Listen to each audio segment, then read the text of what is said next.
A picture of a piece of brown stone is shown with carvings of 3 rows of fighting scenes. The top of the stone is broken on the left side, and there is a crack running down the middle of the stone. The scenes depict images from combat, people dressed in cloths tied around their waists and elaborate headdresses using shields to protect themselves. Some are fighting with spears, swords, bows, and arrows, and some are riding camels and horses with chariots. Some people are laying on the ground or falling. Figure 4. 1. An army at war. This 7th century BCE stone relief from an Assyrian palace shows the army of King Ashurbanipal fighting against nomadic Arabian desert groups. Credit, modification of work, Assyrian-Arabian Battle by Lalouve/Wikimedia Commons, CC 010. Chapter outline 4:1 From Old Babylon to the Medes 4:2 Egypt's New Kingdom 4. 3. The Persian Empire 4. 4. The Hebrews at the dawn of the Iron Age, which began around 1200 BCE in the Near East. Highly trained Assyrian armies with bronze and iron weapons expanded out of northern Mesopotamia.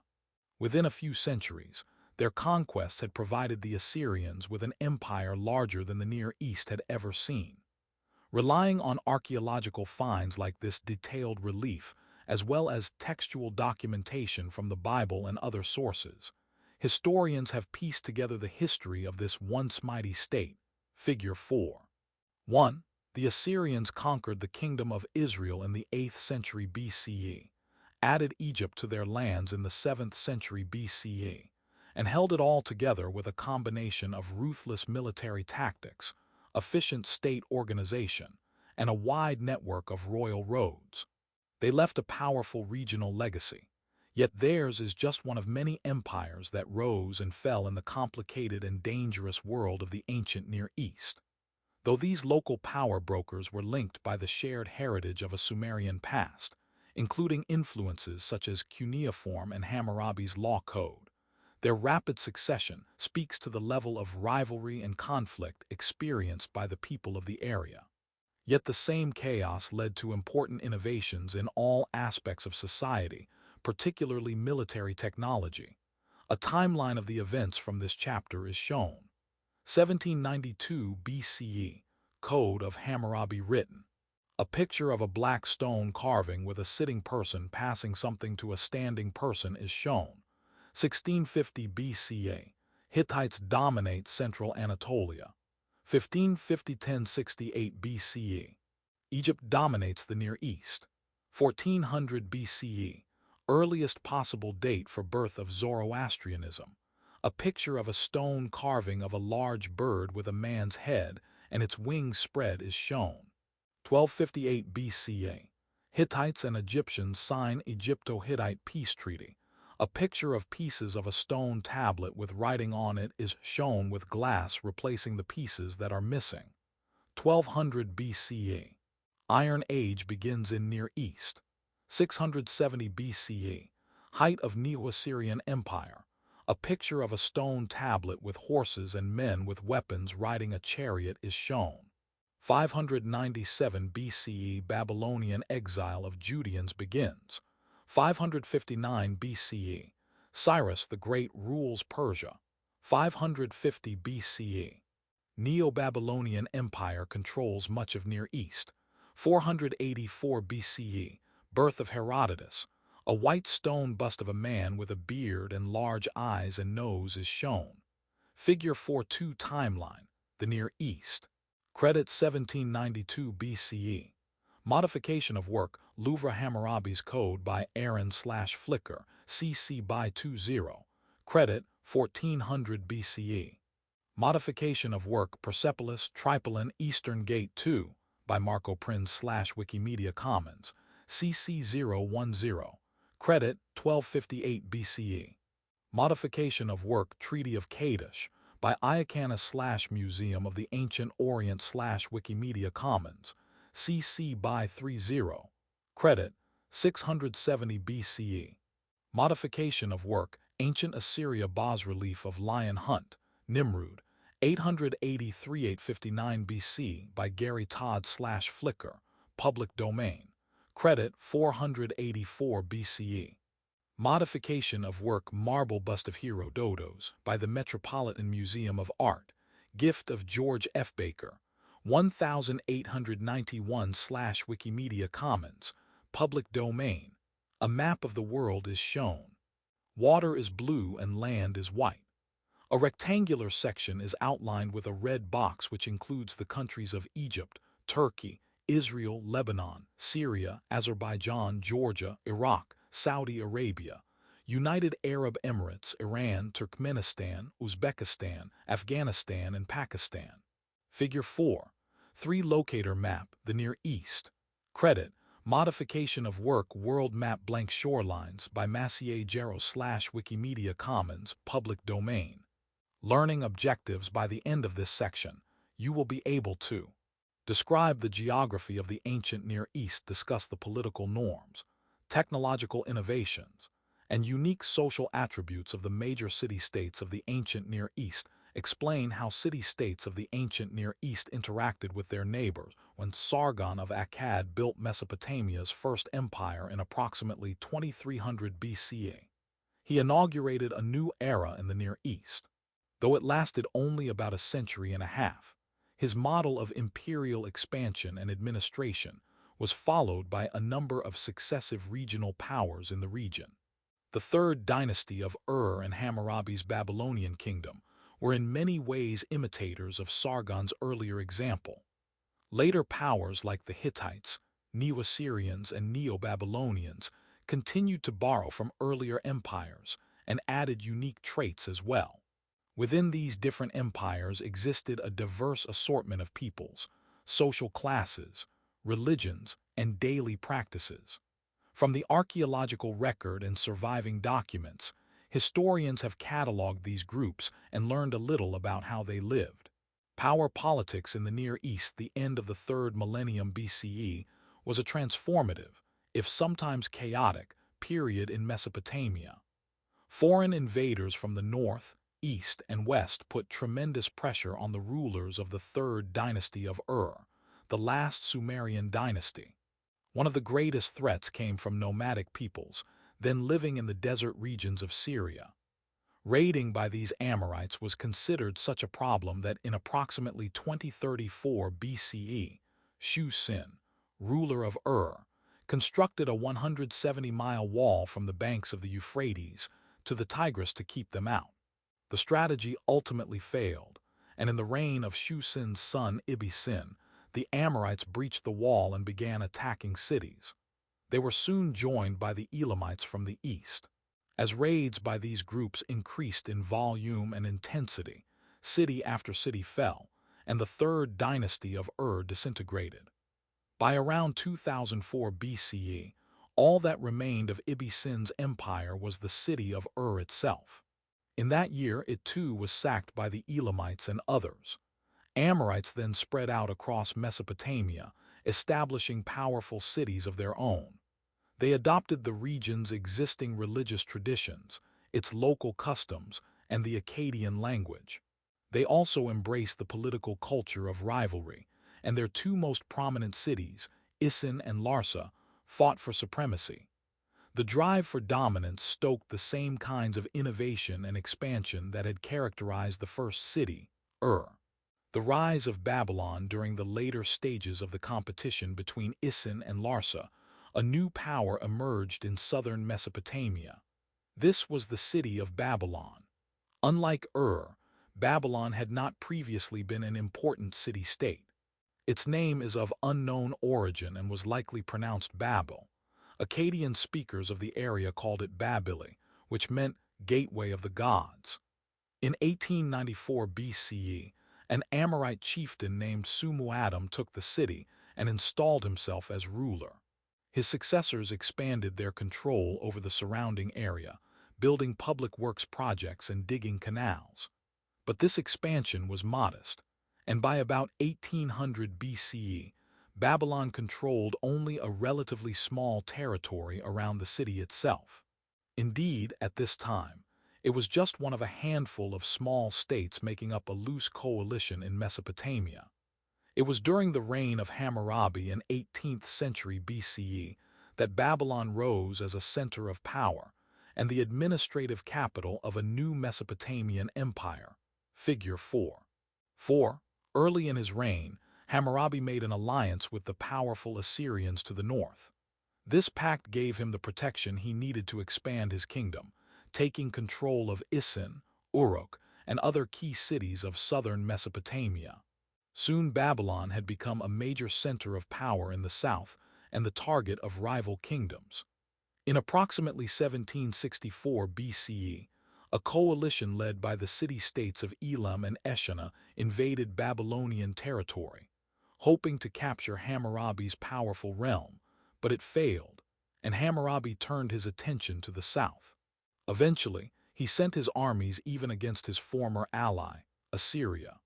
By 1755 BCE, he had transformed the small kingdom he inherited into the center of a Mesopotamian empire to rival any that had come before it.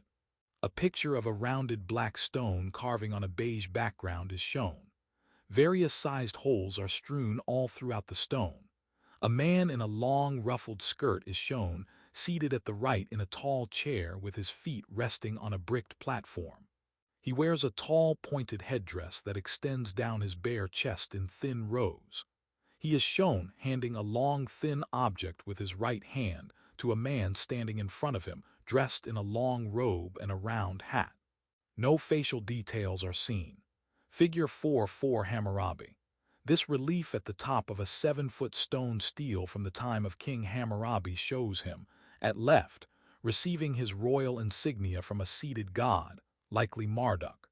This grant makes it clear that Hammurabi's right to rule comes directly from the heavens. The lower portion of the stele includes his famous law code. Credit: Louvre Hammurabi's Code by Aaron/Flicker, CC by 2.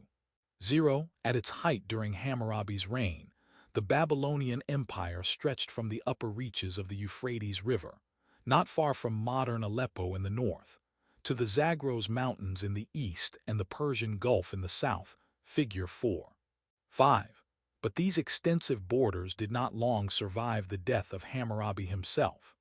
Under the rule of his son Samsu-iluna, Babylon faced resistance from the Kassites of the Zagros Mountains and from a newly formed kingdom called Sealand in the marshy region near the Persian Gulf. The empire's territorial control continued to decline until, by the reign of Samsu-iluna in the late 16th century BCE, all that remained was the small region around the city of Babylon itself. In this weakened state, Babylon was sacked by a new emerging power, the Hittites, and the dynasty of Hammurabi came to a definitive end. Two maps are shown. The map on the left shows the northeastern tip of Africa, the Middle East, and the southeast corner of Europe. The Black Sea, the Mediterranean Sea, the Caspian Sea, the Red Sea, the Bab el-Mandeb Strait, the Arabian Sea, and the top of the Persian Sea are labeled. These countries are labeled: Turkey, Georgia, Armenia, Azerbaijan, Cyprus, Syria, Lebanon, Israel, Iraq, Kuwait, Israel, Jordan, Saudi Arabia, Yemen, Oman, Bahrain, Qatar, Egypt, and Sudan. The capital city of each country is shown as well. A square section of this map in Iraq and the western part of Iran is highlighted with a red box and shown enlarged as a second map. The second map shows an area running from left to right on an angle that is highlighted green. The following cities from north to south are labeled in this green region: Mari, Eshnunna, Sippar, Babylon, Kish, Nippur, Isin, Lagesh, Uruk, Larsa, and Eridu. The city of Ashur in the northwest corner of the map and the city of Susa in the western area of the map are labeled outside of the green area. Figure 4-5 Hammurabi's realm.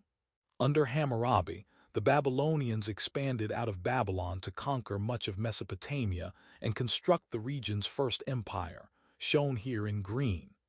Attribution. Copyright Rice University, OpenStax, under CC by 40 license. The Hittites, unlike the Babylonians, the Hittites were not from Mesopotamia, nor were they members of the Semitic language group. Rather, they were an Indo-European-speaking group that emerged as a powerful force in Anatolia starting in the 1600s BCE. Their precise origins are not known, but they were likely immigrants to Anatolia who blended into the local population and adopted much of its culture and religion. By 1650 BCE, the Hittites dominated central Anatolia from their capital at Hadusas. Their expansion across Anatolia and into Syria continued into the early 16th century BCE under the reign of Merciles, during which time the growing kingdom also set its sights on Babylon, possibly as a demonstration of military might or simply to seize an opportunity. The Hittite army descended into Mesopotamia and took the city of Babylon. Despite the success of the campaign, Merciles's power in Anatolia began to weaken during his absence.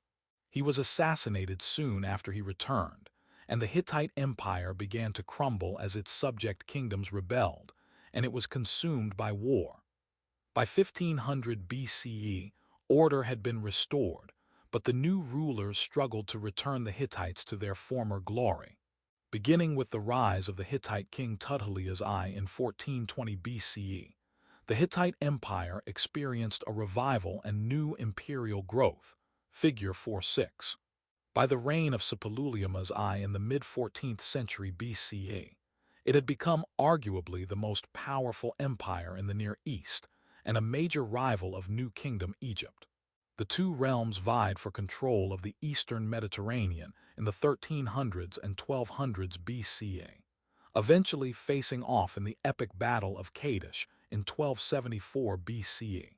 A map is shown of the Middle East and the northeast corner of Africa. The Black Sea, the Aegean Sea, the Mediterranean Sea, the Caspian Sea, the Red Sea, and the Persian Gulf, Arabian Gulf are labeled.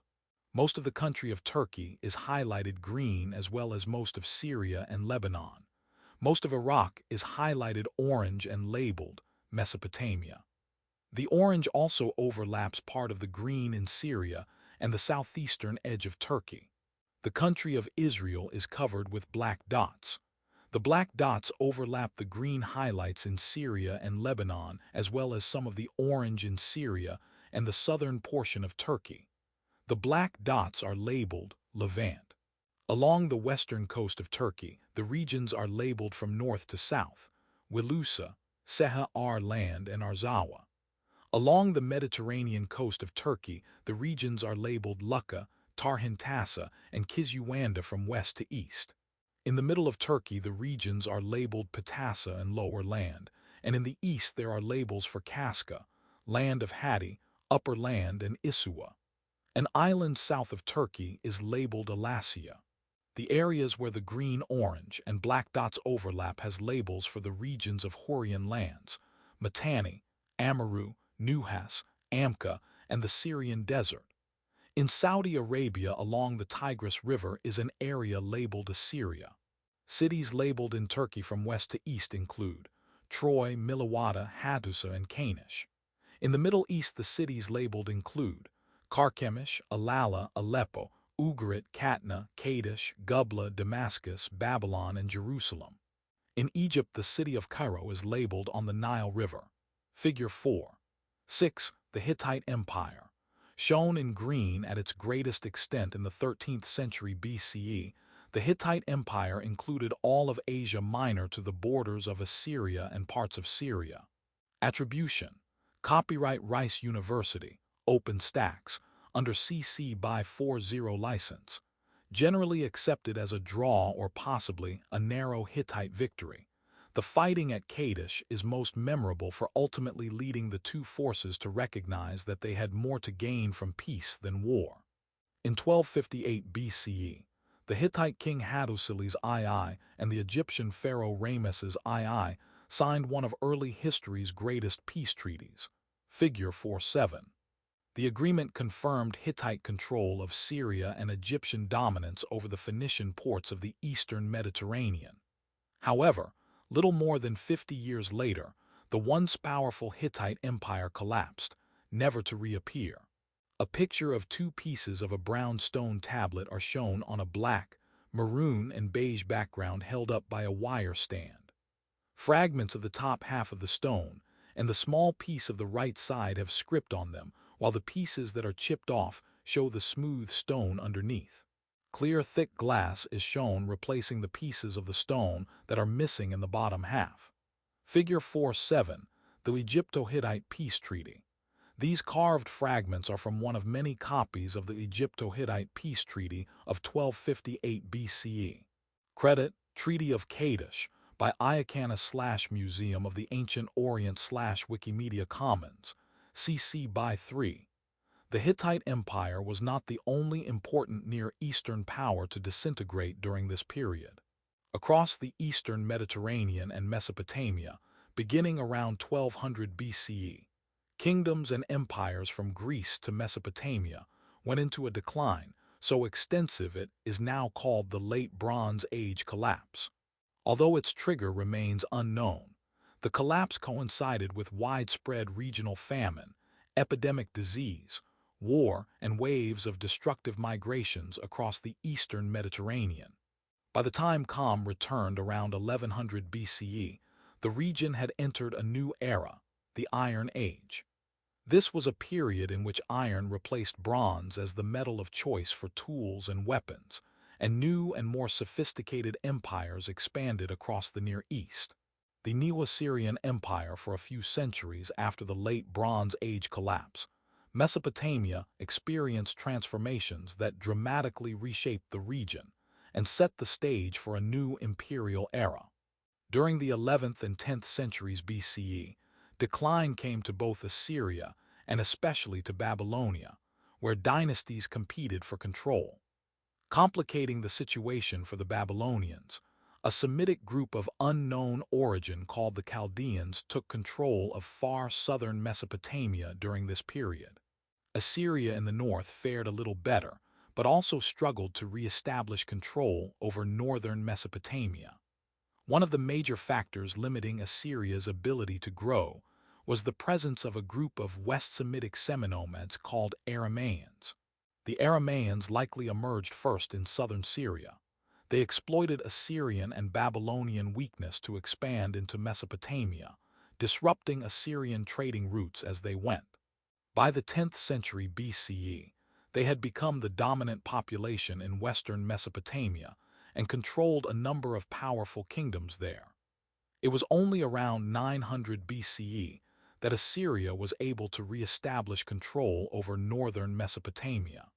This marks the birth of what historians often refer to as the Neo-Assyrian Empire, to distinguish it from the old Assyrian Empire of 2000–1600 BCE, and the Middle Assyrian Empire of 1400–1100 BCE. Beginning in the reign of Ashurnasirpal II in the early 9th century BCE, the Neo-Assyrian Empire began a steady march toward imperial dominance across the Near East, asserting control over many Aramaean kingdoms in Syria and eventually over Babylonia itself. By the end of Tiglath-Pileser III's reign in 727 BCE, the Neo-Assyrian Empire had become the dominant power in the Near East. Over the next several decades, successive Assyrian kings were able to build an expansive empire across Mesopotamia and the eastern Mediterranean through wars of conquest. In 671 BCE, King Esarhaddon invaded Egypt and added that center of wealth and power to his kingdom. With this conquest, the Neo-Assyrian Empire achieved a degree of territorial control far surpassing that of any earlier empire of the region, figure 4.8, but its supremacy was not to last. Beginning in the last decades of the 7th century BCE, two growing powers threatened and eventually overthrew Assyria. These kingdoms were Babylonia and Media. A map is shown. The areas shown include Europe in the northwest along with Asia Minor, Central Asia in the northeast, Persia in the east, North Africa in the southwest, and the Arabian Peninsula in the south part of the map. The Black Sea, the Aegean Sea, the Mediterranean Sea, the Caspian Sea, the Red Sea, the Persian Gulf, Arabian Gulf, the Strait of Hormuz, and the Gulf of Oman are labeled. An area is highlighted orange that encompasses the eastern section of Turkey, all of Syria and Iraq, western Iran, all of Lebanon and Israel, and most of Egypt. The cities labeled within that orange area include, from north to south, Tarsus, Haran, Nineveh, Ashur, Kish, Byblos, Damascus, Babylon, Uruk, Jerusalem, and Memphis. The Taurus Mountains and the Zagros Mountains in the north of this orange area are labeled, and the Sinai Peninsula in northeast Egypt is labeled. The Tigris and Euphrates rivers are also labeled, as is Van Galu, Lake Van, the Dead Sea, the Suez Canal, the Nile River, and Lake Nasser. Figure 4. 8. The Neo-Assyrian Empire. This map shows the Neo-Assyrian Empire in orange at its height, around 670 BCE. Note the major cities and peoples consumed by its conquests. Attribution. Copyright Rice University, OpenStax, under CC by 40 license. During the period of Assyrian expansion, Babylonia had been reduced to a vassal state of the empire, meaning it was nominally independent in the running of its internal affairs, but had to bow to imperial demands and provide goods and soldiers when commanded.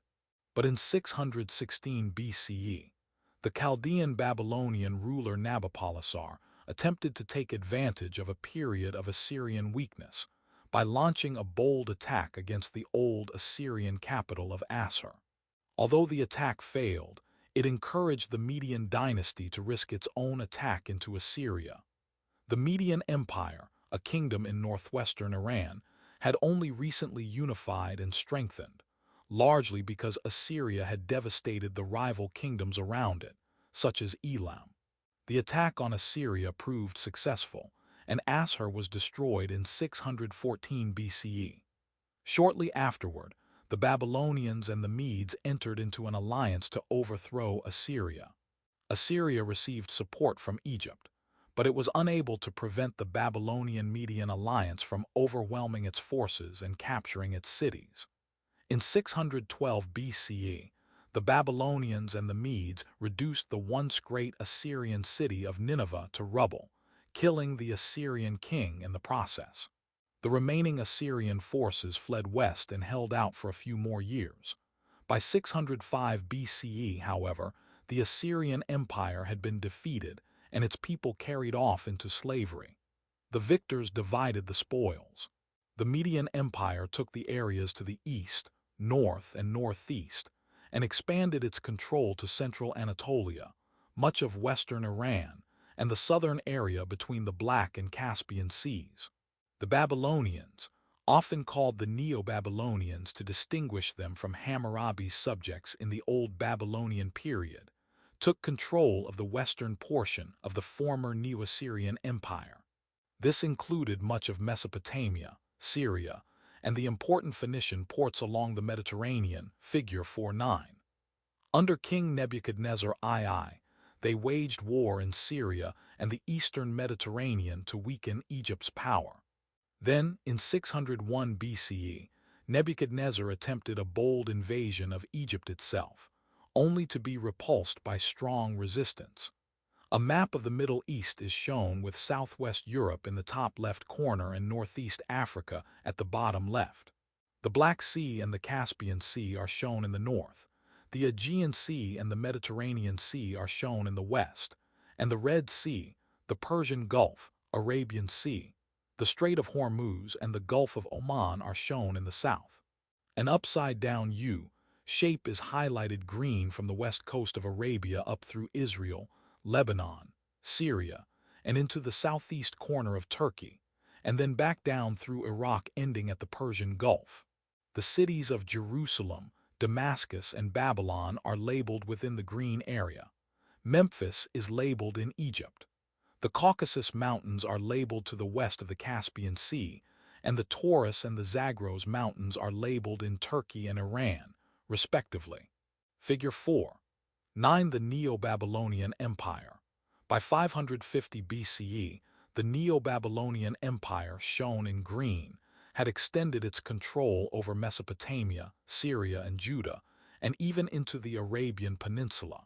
Attribution. Copyright Rice University, OpenStax, under CC by 40 license.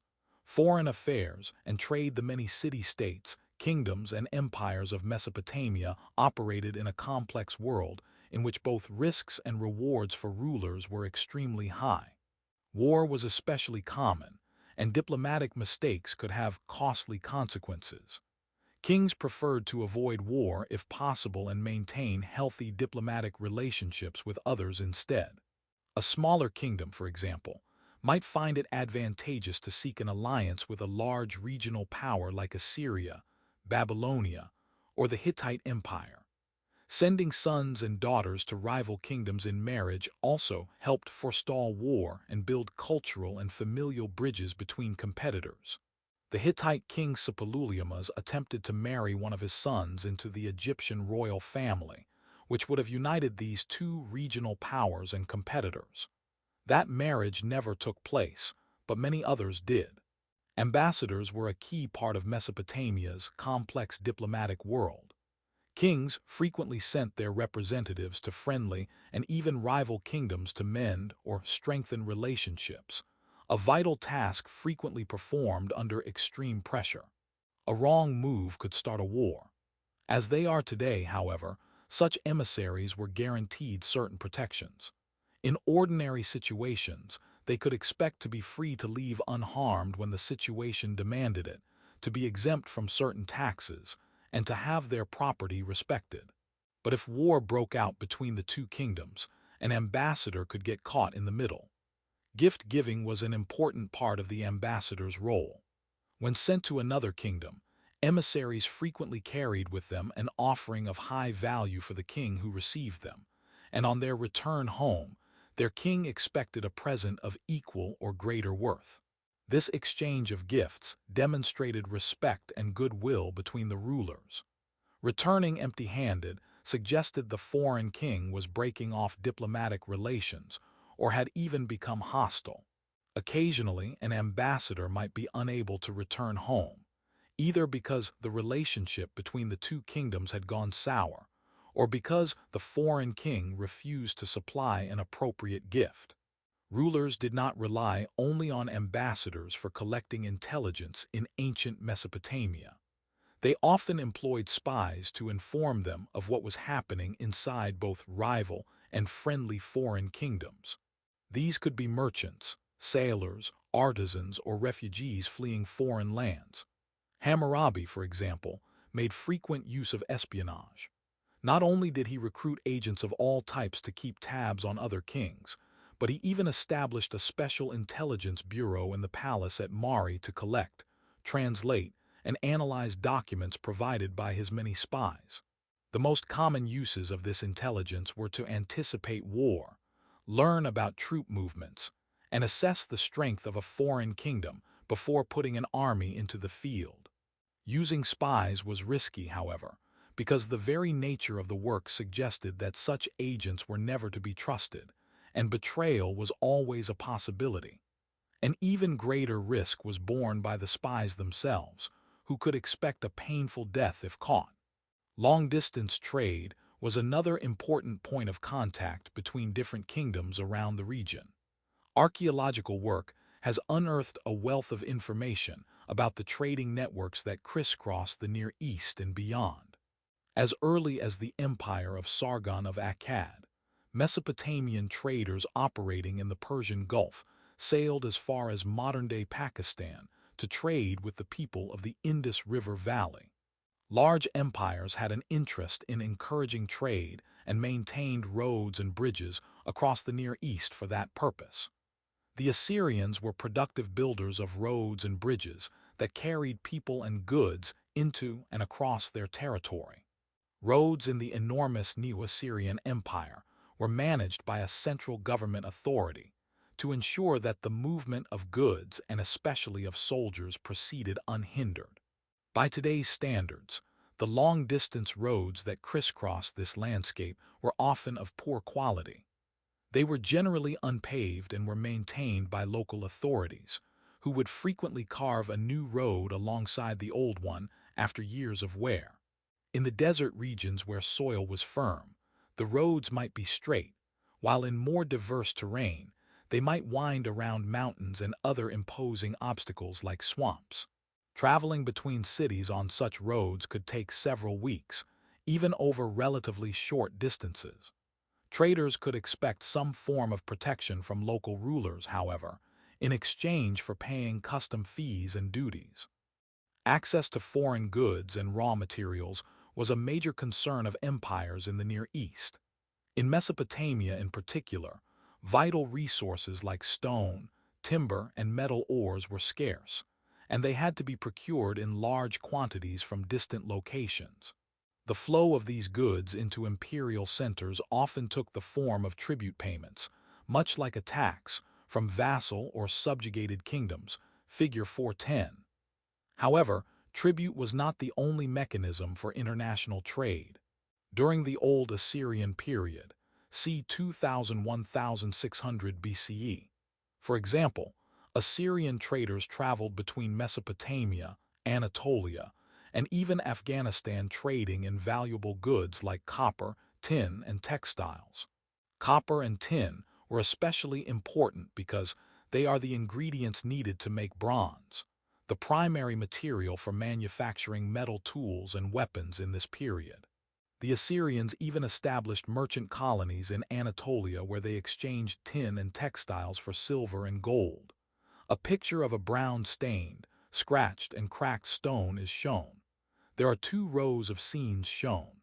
The top row is cut off partially from view, but feet can be seen as well as the bottoms of robes. A person kneeling low to the ground with his head resting on his hands is shown among the feet. In the second row there are 5 people standing, 3 facing to the right and 2 facing to the left. They wear long robes and each carry some type of object. A person is seen in between the two groups kneeling and lowering their head to the ground. Above the kneeling person is a bird shown with spread wings. In between the two rows are symbols etched into the stone. Figure 410 receiving tribute. In this relief from the black obelisk of Shalmaneser III, Assyrian king Shalmaneser III is shown receiving tribute from Jehu, the king of Israel, bowing before him. The limestone obelisk was erected in 825 BCE as a public monument and is one of only 2 complete Assyrian obelisks that have been discovered to date. Credit: First depiction of Haschia on the black obelisk by the British Museum/Wikimedia Commons, public domain. Link to learning. Explore this website, created by the British Museum, about trade and contraband in ancient Assyria. Daily life and the family in the Near East. The ability to purchase luxury trade items was the privilege of the elites, who were also treated differently under the law. Hammurabi's Code, the list of judicial decisions issued by Hammurabi and inscribed on stone pillars erected throughout his kingdom, identified 3 social classes during the Old Babylonian period: nobles Olim, commoners Mushkinim, and the enslaved Wardam. These classes were not fixed but were important for understanding how individuals were treated under the law. For example, if a commoner put out the eye or broke the bone of a noble, the noble was empowered to do the same to the offending commoner. However, a noble who injured a commoner could expect to merely pay a fine. Social distinctions also applied in the treatment of women under the law. For example, if a husband divorced his wife because she had not given birth to sons, he was required to return her dowry and pay her a sum equal to the bride price paid upon marriage. If no bride price had been paid and the husband was a noble, he was required to pay his wife 1 mina of silver, the equivalent of about a year's wage for an average worker. However, if he were a commoner, he was expected to pay only 1/3 of a mina of silver. The homes of Babylonians in this period reflected these social distinctions. Commoners' dwellings were typically windowless and made of mud, with thick walls that protected the occupants from the oppressive summer heat. Some were of baked brick with a type of plaster along the walls to keep out moisture and preserve the brick. They were very simply furnished and usually contained a set of interior stairs leading to the roof, where occupants could dry vegetables or perform religious rituals. The homes of the wealthy, by contrast, were larger structures built around a central courtyard and included several rooms for different purposes, such as kitchens, bathrooms, reception rooms, and storage rooms. They contained various types of wooden furniture, and walls were decorated with paintings of animals or even insects. Enslaved people commonly lived within the home, especially women and girls who worked as servants. All Babylonians were expected to serve the gods, who were regarded as an aristocracy of powerful lords ruling over all. These deities tended to take human forms and express human emotions and desires such as love, hate, and envy. By the time of Hammurabi, the large pantheon included gods of Sumerian origin, as well as gods introduced by other groups that had influenced Mesopotamian religious practices, such as the Akkadians and the Amorites. During Hammurabi's dynasty, the storm god Marduk was elevated to the highest tier of the pantheon and accepted as the patron god of Babylonia. Other powerful deities included Enki, figure 4. 11, the god of fresh waters, Sin Nana, the god of the moon, and Shamus Udu, the god of the sun and justice. Each city had its own patron god and corresponding temple. Individuals worshipped their city's patron god, but also believed they had their own personal deity who offered protection in exchange for daily worship and service. A picture of a brown stone carving is shown. In the carving, a man is shown facing left with his right foot up on a scalloped, square image with his left foot on the ground. He wears a pointed hat on his head with 3 projections sticking out on each side. He has a long beard and wears long striped robes. He is holding his arm out, and a large bird is shown sitting on his hand. He has 2 squiggly lines coming out of each of his shoulders, heading toward the ground in an arc with fish shown inside the lines facing up. A horned animal sits below his right leg. Figure 4. 11, the Babylonian god E. In this detail from the Atta seal, an ancient cylinder seal dating to approximately 2300 BCE, and housed at the British Museum, the Babylonian god E, also known as Enki, is depicted wearing a horned helmet and surrounded by a river of flowing water. Credit, Enki detail of the Atta seal, by British Museum/Wikimedia Commons, public domain. The temples dedicated to the gods supported complex administrations consisting of singers, scribes, diviners, snake charmers, stone carvers, guards, exorcists, and male and female priests. Temple rituals included the carefully choreographed serving of meals for the gods accompanied by music, during which the gods were believed to consume the essence of the food provided. Afterward, the actual food was consumed by the temple staff and the king. The temple staff also participated in elaborate religious festivals performed in the cities, such as the New Year Festival. During these events, the divine images of the gods were carried from the temples and throughout the town in a grand procession where everyone might catch a glimpse of the deity.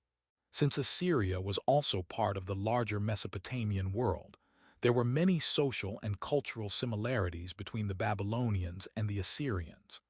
The Assyrian population was made up of 4 hierarchically organized classes: the nobility, the professional class, the peasantry, and the enslaved. The nobility occupied the highest position and controlled large estates. Members of this class could expect to receive a thorough education in preparation for serving in elite positions within the empire, such as military officers, governors, and high-ranking priests. Priests were important not only as interpreters of divine will, but also as points of connection between the center of political power and the rest of the empire. The large professional class included a host of skilled groups, from bankers and physicians to scribes and merchants. Each group maintained its own guild, which enforced high professional standards and saw to it that proper taxes were paid. The largest class and the least well-documented was the peasantry. Most in this group were almost certainly poor farmers who worked the lands of the higher classes. At the very bottom of the social order were the enslaved, the majority of whom had been captured during war. They often worked the most dangerous jobs and had almost no rights. Those enslaved not by war but by unpaid debt had a somewhat higher status and could own property, conduct business, and even buy their way out of slavery in rare instances. Above all these classes was the household of the Assyrian king. The kings of Assyria were considered viceroys of the gods, especially the chief deity Assur. They were expected to emulate the gods through their own virtuous behavior and to act in accordance with divine omens interpreted by religious advisors. In acting on the omens, the ruler was fulfilling the dual role of defender of order against chaos and representative of humanity's interests. When times were difficult and the gods displeased, the king might be expected to subject himself to penalties in order to calm the heavenly ire. For example, during the annual New Year festival, the king underwent a form of ritual humiliation intended to satisfy the gods and protect his people from harm. In extreme situations, he might even need to symbolically die in order to appease the gods. In these instances, the king would step back and allow a substitute king to rule in his place for a period of weeks or months. Once that time was over, the substitute king was killed, and the actual king returned to power. The constant wars of conquest undertaken during the Neo-Assyrian Empire necessitated a highly skilled and well-organized standing army. This army included charioteers, cavalry, archers, and wielders of slings and spears, figure 412. All Assyrian men were expected to serve some period of military service. The king was the official head of the army, and his chief officials were high-ranking military officers. The Neo-Assyrian Empire was effectively a military state, and it was demonstrably efficient at expanding its territory and keeping its vassals in line. A picture of 3 rectangular beige stones is shown sitting on a platform with an orange wall in the background. 2 figures are in the first stone, and 1 figure is in each of the next 2 stones. The figures all have long beards, wear rounded, pointed helmets, have sashes across their chests, cloths around their waists, carry bows and arrows, and are facing to the right. Each of the figures hold a severed head with long hair and a long beard in their left hand and bows in their rights. Along the ground lay headless bodies. Figure 4. 12. The victorious Assyrian army. These large stone reliefs from the late 8th century BCE were carved to decorate an Assyrian palace or public building. They depict victorious Assyrian soldiers returning from battle carrying the heads of their enemies and standing on their headless bodies. Credit: orthostats showing Assyrian soldiers, Tel Tayanat, Amok Valley, Iron Age, 738 BC, limestone by Datarot/Oriental Institute Museum, University of Chicago/Wikimedia Commons, CC01. 0. Those who defied the Assyrian war machine could expect swift and devastating consequences, including public torture and mutilation, to demonstrate the price of rebellion, a response scholars have called calculated frightfulness. Another tactic to shut down regular or particularly difficult rebellions was the forced deportation of entire populations to other parts of the empire. The elite and skilled in a city were compelled to move to a previously depopulated region, there to be steadily assimilated into the surrounding culture, until they became culturally indistinguishable from other Assyrians. Beyond the book, the Neo-Assyrian war machine, inscriptions, art, and even the Bible attest that the Neo-Assyrian military at its height was the most modern and efficient in the ancient world. Unlike other armies whose farmer soldiers could fight only in summer, the Neo-Assyrians were a highly trained professional standing army of both male citizens and subject peoples. Training and the ability to fight year-round gave a considerable advantage and transformed the waging of war in the Near East. Specialized groups worked together in battle. A standard Neo-Assyrian infantry team included spear fighters as well as archers and slingers who provided cover in battle. Figure 413. A picture of a stone carving is shown. 6 figures are shown facing to the right, all wearing striped headdresses, having long beards, cloths around their waists, and tall boots. They all hold spears in their right hands and full-length shields in their left hands. Figure 4. 13 Assyrian spear fighters. This large 7th century BCE stone relief from the wall of a palace in Nineveh shows a line of Assyrian soldiers with large shields and spears. Credit. Modification of work. Gypsum wall panel relief, North Palace, Nineveh, Iraq. 645–635 BC by Gary Todd/Flickr. Public domain. The archers used composite bows, a design capable of firing accurately at a range of 400 feet. Figure 4. 14. A picture of a stone carving of two almost identical figures is shown on gray stone.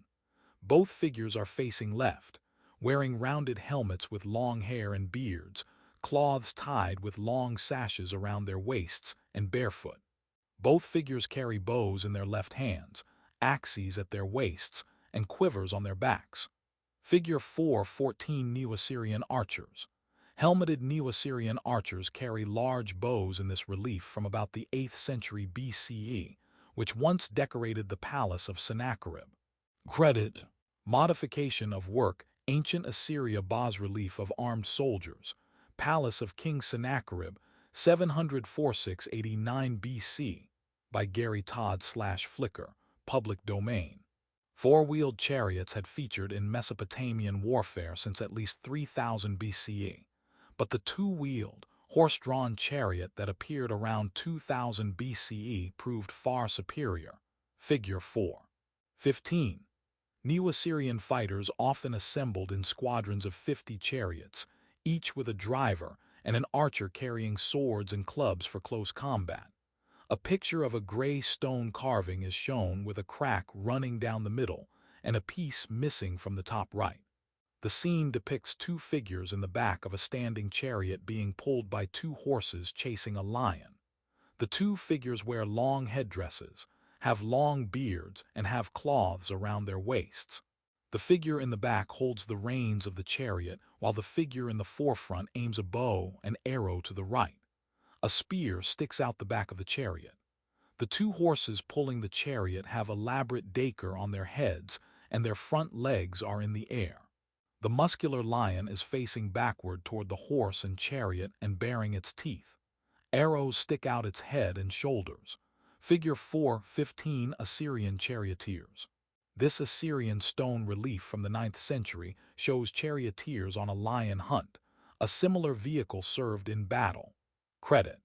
Modification of work. Ancient Assyria bas-relief of lion hunt, Nimrud, 883–859 BC, by Gary Todd/Flickr. Public domain. Though mighty, the Neo-Assyrians tried to avoid warfare, usually by demanding a besieged city surrender without a fight. But if forced, they used calculated frightfulness to demonstrate the price of resistance, inflicting various forms of torture on the conquered peoples. Figure 416. A picture of a gray and black stone carving is shown. 8 figures are shown. The 4 standing on the right half of the image wear helmets, have beards, and wear cloths around their waists. One has a cape. They have their arm in various poses. 2 figures are seen on the left laying down and staked to the ground by their arms and legs without clothing. 2 figures bend over them. A patterned section can be seen along the top in the background. Figure 4. 16 Resistance to Neo-Assyrian rule. This stone relief, made after a battle against the Elamites in 653 BCE, shows 2 rebellious chiefs staked to the ground and being flayed alive. Such displays would remind other chiefs of what awaited resistance to Neo-Assyrian rule. Credit. Modification of work image from page 248 of History of Egypt, Chaldea, Syria, Babylonia, and Assyria, 1903, by Internet Archive Book Images/Flickr. Public domain. Why might some rulers have resisted Neo-Assyrian control despite knowing the cost? What set the military of the Neo-Assyrians apart from their rivals? How did their use of technology increase the severity and frequency of warfare in the Near East? Hittite society, differed dramatically from that of the Assyrians and Babylonians. The entire empire included only a few large cities, like Hattusas, and most people lived in small rural villages or towns. With the exception of some leased acreage, village land was mostly held in common and worked by the people. Early in Hittite history, enslaved people had been relatively rare, but they became more numerous later on as the number of war captives rose. The Hittites practiced chattel slavery, meaning enslaved people were considered property and could be sold at will. They were frequently put to work in agricultural settings to free Hittite citizens for military service. The religion of the Hittites incorporated elements from a number of different religious traditions, including that of Mesopotamia. Divination rituals, for example, were essentially Mesopotamian in origin and included studying the organs of sacrificed animals, consulting female soothsayers, and observing the movement of birds. Among the most important gods were the sun goddess Arana and her consort the weather god Tarhana, figure 417. The former oversaw the government of the king and queen, the latter the reigns in war. The king was the high priest and was responsible for performing specific rites at major religious festivals, such as the New Year festival when gods laid out the course of events for the coming year. The people were expected to do their part by performing religious rites at cult centers, such as giving sacrificed animals and food and drink to the gods. A gray and black stone carving of a figure is shown. A crack runs down one side and the bottom is spotted with black dots. The figure wears a tall hat and has long hair and a long beard. He wears a cloth around his waist with squares along the edges, and a sword hangs from his belt. Both of his arms are up in the air, and in his right hand he holds an axe. In his left hand he holds a three-pronged large item. Figure 417, the Hittite weather god Tarhana. This stone relief made between the 10th and 8th centuries BCE depicts the Hittite weather god Tarhana. He is holding his traditional symbols, an axe in one hand and a three-pronged thunderbolt in the other. Credit: God of Thunder. Hittite relief from Samuel Nauzinseali by Moore/Pergamon Museum/Wikimedia Commons, public domain. Learning objectives. By the end of this section, you will be able to explain the causes and consequences of the Hyksos invasion, analyze the successes and failures of key New Kingdom pharaohs, discuss Egypt's interaction with its neighbors via immigration and trade, identify the political and religious innovations of Egypt's New Kingdom. During the New Kingdom period, Egyptian pharaohs reunited Upper and Lower Egypt following 2 centuries of foreign rule. They also ended the isolation that had been typical of the Old and Middle Kingdoms and embarked on expansionist conquests. The New Kingdom pharaohs were among the greatest warriors and builders in Egyptian history. As a result of their conquests, trade flourished with the Near East and other areas, and significant advances took place in the arts. The Hyksos in Egypt. As centralized power in Egypt declined during the late Middle Kingdom, Egyptians were less able to enforce their borders and preserve their state's integrity. The result was that Semitic-speaking immigrants from Canaan flowed into the Nile Delta. It is not entirely clear to historians what prompted these Hyksos to leave Canaan, but some suspect they were driven into Egypt by foreign invasion of their land. Others suggest the early Hyksos may have been traders who settled in Egypt and later brought their extended families and others. However it happened, by about 1720 BCE, they were so numerous in Lower Egypt that some of their chieftains began to assert control over many local areas.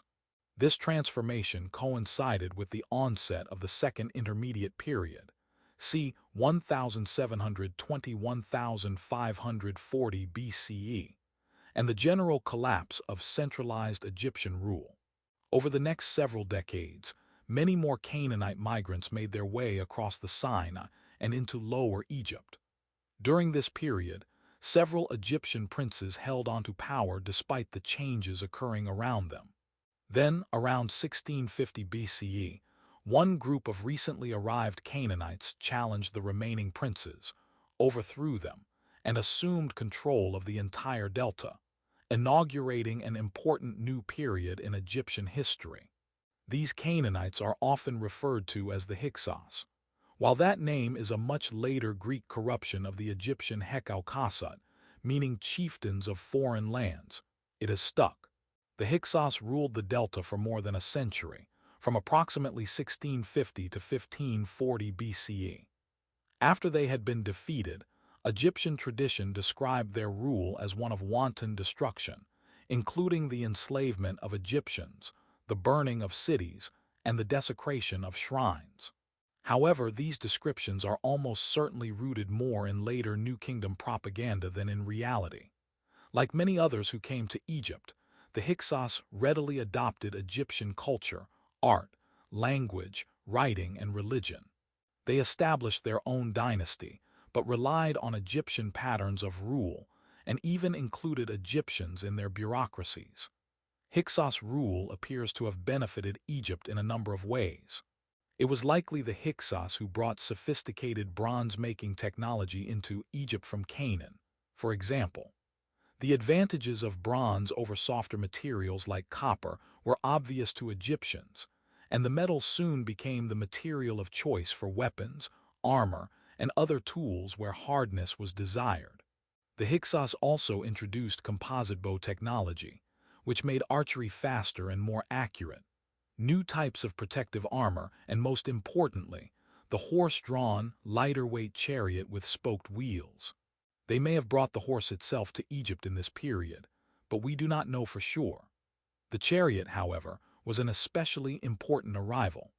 By the 1500s BCE, horse-drawn chariots with riders armed with powerful and highly accurate composite bows had become a staple of Egyptian militaries, just as they were across all the powerful empires and kingdoms of the Near East. During this second intermediate period, the once vast domains of Middle Kingdom Egypt were effectively divided into three parts. The Hyksos kingdom in Lower Egypt nearest the Mediterranean, the kingdom of Kush far upriver beyond the First Cataract, an area of shallow rapids, and the Theban kingdom of Upper Egypt, figure 4:18. Occupying all of Lower Egypt, the Hyksos kingdom had access to Canaan, and by extension to the rest of the Near East. Inscriptions and archaeological evidence attest to a considerable flow of trade between Lower Egypt and the Canaanites in Palestine and Syria, though the extent of the Hyksos, political power beyond Egypt, was likely limited to a few city-states in Palestine, if that. Two maps are shown. The map on the right shows the Middle East, Southeast Europe, Southwest Asia, and Northeast Africa along with the Black Sea, the east corner of the Mediterranean Sea, the Red Sea, the Caspian Sea, the Persian Gulf, Arabian Gulf, the Gulf of Oman, the Gulf of Aden, and the Arabian Sea. The countries within these areas are labeled as well as the capital of each country.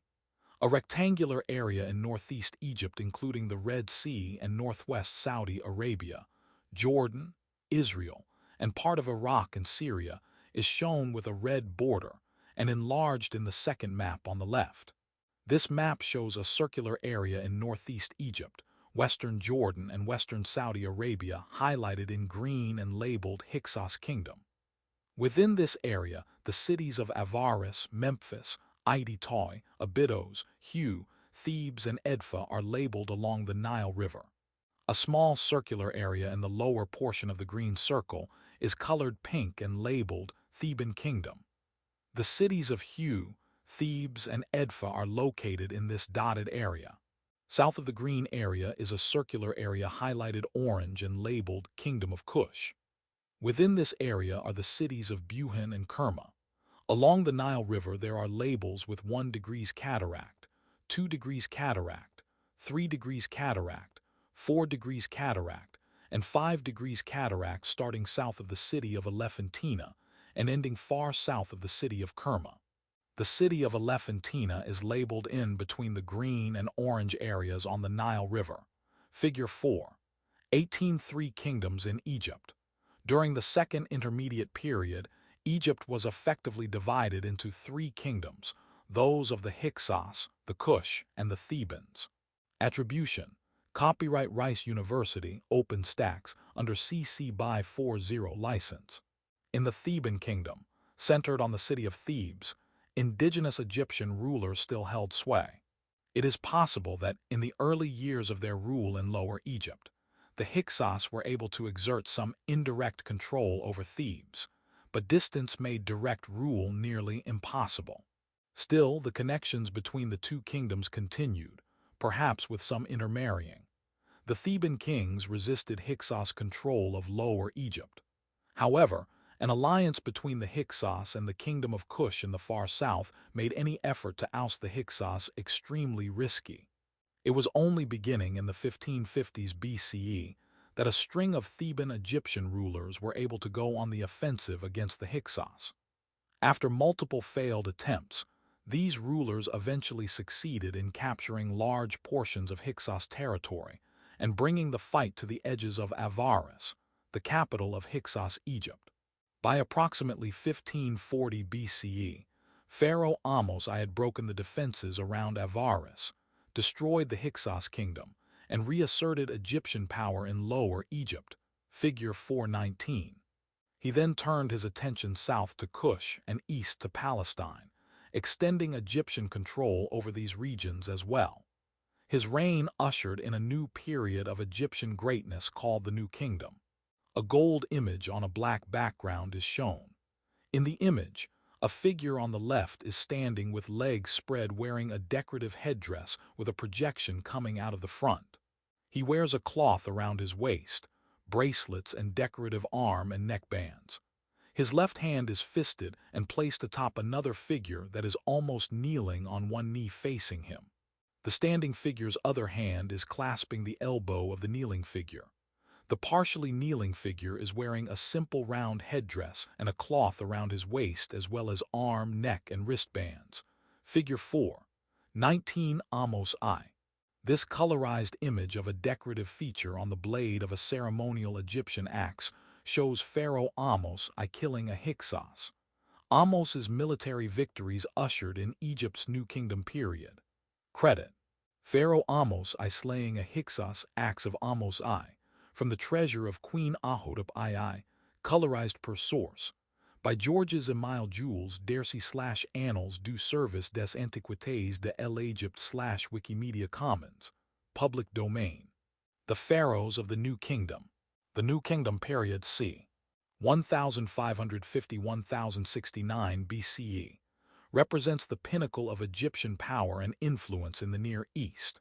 During this time, Egypt not only reconquered the territory it had lost following the collapse of the Middle Kingdom, but it also extended its reach deep into the Libyan desert, far south into Nubia, and eventually east as far as northern Syria. This expansion made Egypt the Mediterranean superpower of its day, so it is not surprising that the pharaohs of this period are some of the best known. They include the conqueror Amenhotep I, the indomitable Queen Hatshepsut, the magnificent Amenhotep III, the transformative Akhenaten, and the highly celebrated Ramesses II, also known as Ramesses the Great. Many came to power at a young age and ruled for an extended period of time that allowed for many accomplishments. They also commanded massive and highly trained armies and had at their disposal a seemingly endless supply of wealth, with which they constructed some of the most impressive architectural treasures of the entire Near East. The New Kingdom began with the reign of Ahmose, the pharaoh who recovered not only Lower Egypt but also Nubia and Palestine. When he died in 1525 BCE, his oldest surviving son, Amenhotep I, assumed control. Amenhotep then married one of his sisters, Maritamon, as was common in this period, and as the gods of Egyptian myth were believed to have done. The rise of the early New Kingdom pharaohs coincided with the elevation of a previously minor deity, the Thebans' patron god Amun. Respect for him merged with regard for Re, the patron of the monarchy, and he became known as Amun-Re.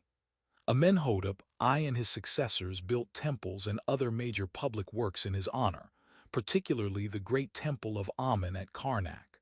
Thebes also had special importance for the New Kingdom pharaohs as the state's religious capital and the favored royal burial place, commonly called the Valley of the Kings. Dying without an heir, Amenhotep I was succeeded by Thutmose I, a general who may have been a distant relative. Thutmose I and his son Thutmose II both campaigned in Nubia and Syria. The father marched his armies all the way to the Euphrates River in Syria, likely as a show of force against emerging powers in the region. The son married his sister Hatshepsut, who gave birth to a daughter but not a son. So when Thutmose II died in 1479 BCE, his 2-year-old son conceived by a concubine assumed the throne as Thutmose III. Acting as regent for the infant pharaoh, Hatshepsut inaugurated a very unusual period in Egyptian history. Rather than merely rule in the background as a typical regent would, she proclaimed herself co-regent with her stepson and soon assumed the title of pharaoh. Statues of her from this period depict her wearing the pharaonic headdress and ceremonial beard, and give her the broad torso, more typical of a male, figure 420. Such masculine features were not an attempt to obscure her femininity, but rather a recognition that all the symbolic representations of Egyptian pharaohs were male. Inscriptions clearly indicated that she was a woman. She was called the daughter of Re, and feminine word endings appear in some inscriptions, such as His Majesty herself. A marbled brown and black stone carving of the bust of a figure is shown. The figure wears a wide headdress with a projection at the front, has a beard and large eyes. Broad shoulders and a wide chest are depicted as well as a serious expression on the face. A crack in statue is shown across the neck and through the beard. Figure 420 Pharaoh Hatshepsut. This granite statue of a kneeling pharaoh Hatshepsut, carved in the 15th century BCE and originally painted, measures just over 27 inches high. As this detail shows, the work depicts her with male features including a flat chest and a beard. Credit: Kneeling Statue of Hatshepsut by the Metropolitan Museum of Art, Rogers Fund, 1923/Wikimedia Commons, public domain. As Egyptian pharaohs had done for many centuries, Hatshepsut also claimed divinity. While the reasons for this long-standing belief remain unclear and may never be fully understood, this is one of the features of Egyptian culture that made it very different from that of Mesopotamian contemporaries, who usually held kings to be only viceroys of the gods, not gods themselves.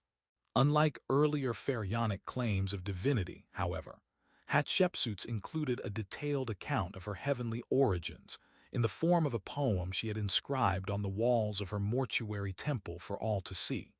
In the poem, Amun-Re himself assumes the form of Thutmose I, and after conceiving Hatshepsut with her mother, predicts that his child will rule all Egypt and elevate it to unsurpassed glory. The poem then describes how a council of Egyptian gods proclaimed Hatshepsut's earthly authority, and how Thutmose I recognized her divinity and named her his rightful successor. As both a woman and a regent, Hatshepsut was prudent to thus legitimate her rule. And by all accounts, the heavenly prophecies about her reign proved accurate. For 21 years she ruled over a prosperous and dominant Egypt, even conducting military campaigns into Nubia and possibly southern Palestine. At one point, she sent a large fleet south into a mysterious land the Egyptians called Punt, likely coastal East Africa near modern Somalia, where her ships collected and brought back a cargo of exotic plants, animals, precious metals, and spices. Construction of Hatshepsut's 3-tiered mortuary temple began shortly after she took the throne and likely lasted many years. The temple was built into the side of a cliff and included a series of ramps that took visitors through garden courtyards, past large obelisks and statues, and toward a shrine to Amun at the top, figure 421. In the years after her death, elaborate rituals including libations, food offerings to the gods, purification rituals, recitations, and singing were performed by the priests who managed the enormous complex. A photograph of a sand-colored building is shown in front of a large sandy cliff. A long bricked walkway is shown in front of a striped ramp that leads to the roof of the first tier of the building, which then leads to another ramp to the second tier.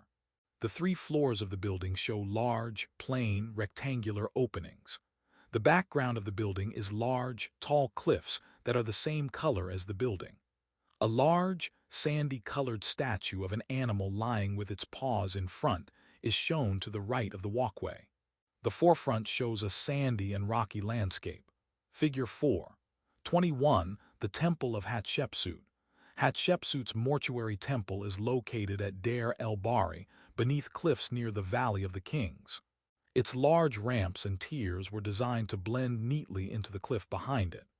Credit: Modification of work Temple of Hatshepsut by Hesham Ebaid/Wikimedia Commons, CC01.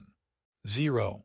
When Hatshepsut died in 1458 BCE, her stepson Thutmose III took control as sole ruler in Egypt for the first time. He was about 30 years old by then and had extensive military training. This preparation served him well, for soon he faced a Hittite and northern Mesopotamian threat to Egypt's control in Syria and Palestine.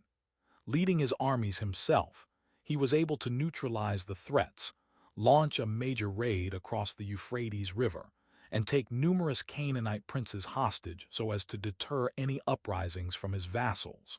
It was only late in his reign that Thutmose III began to eliminate his predecessor from history.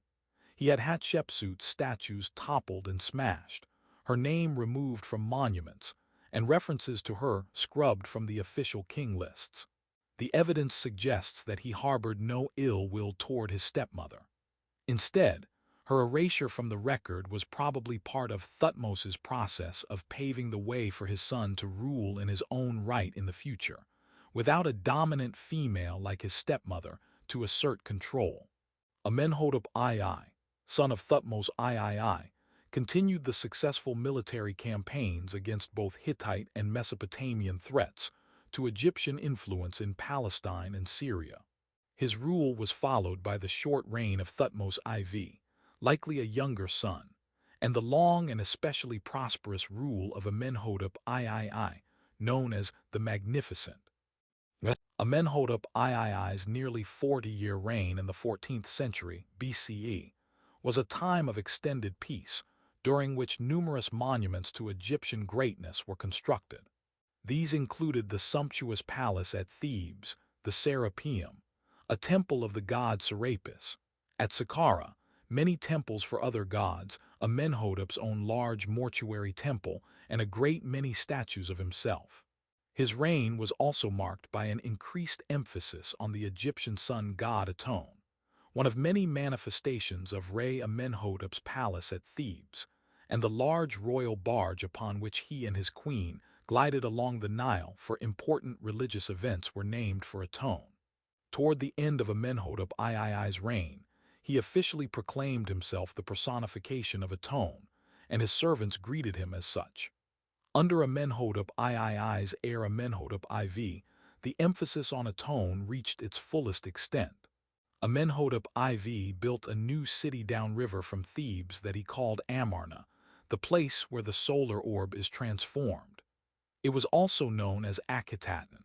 The following year, he changed his own name to Akhenaten, meaning the transfigured spirit of the solar orb, and moved himself and his entire family to the new city. Akhenaten later closed the temples of the other major Egyptian gods and ordered representations of them destroyed, and their names chiseled off monuments. The pharaoh and his wife Queen Nefertiti now became the chief priests of a new cult built around Aton, figure 4. 22. A picture of a colorful bust is shown on a brown background.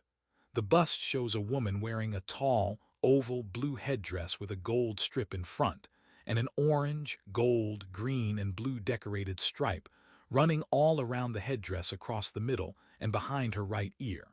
There is a cross-like gold object at the front of the headdress. Her skin is caramel, and one eye is black while the other eye is white without a pupil. She has dark eyebrows and maroon full lips. Her right ear is broken off at the top and white shows underneath.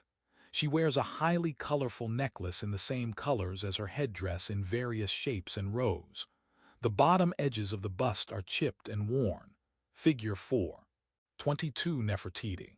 One of the most recognizable New Kingdom artifacts is a 19-inch limestone bust of Queen Nefertiti that was made in about 1345 BCE and discovered at Amarna, Egypt, in 1912.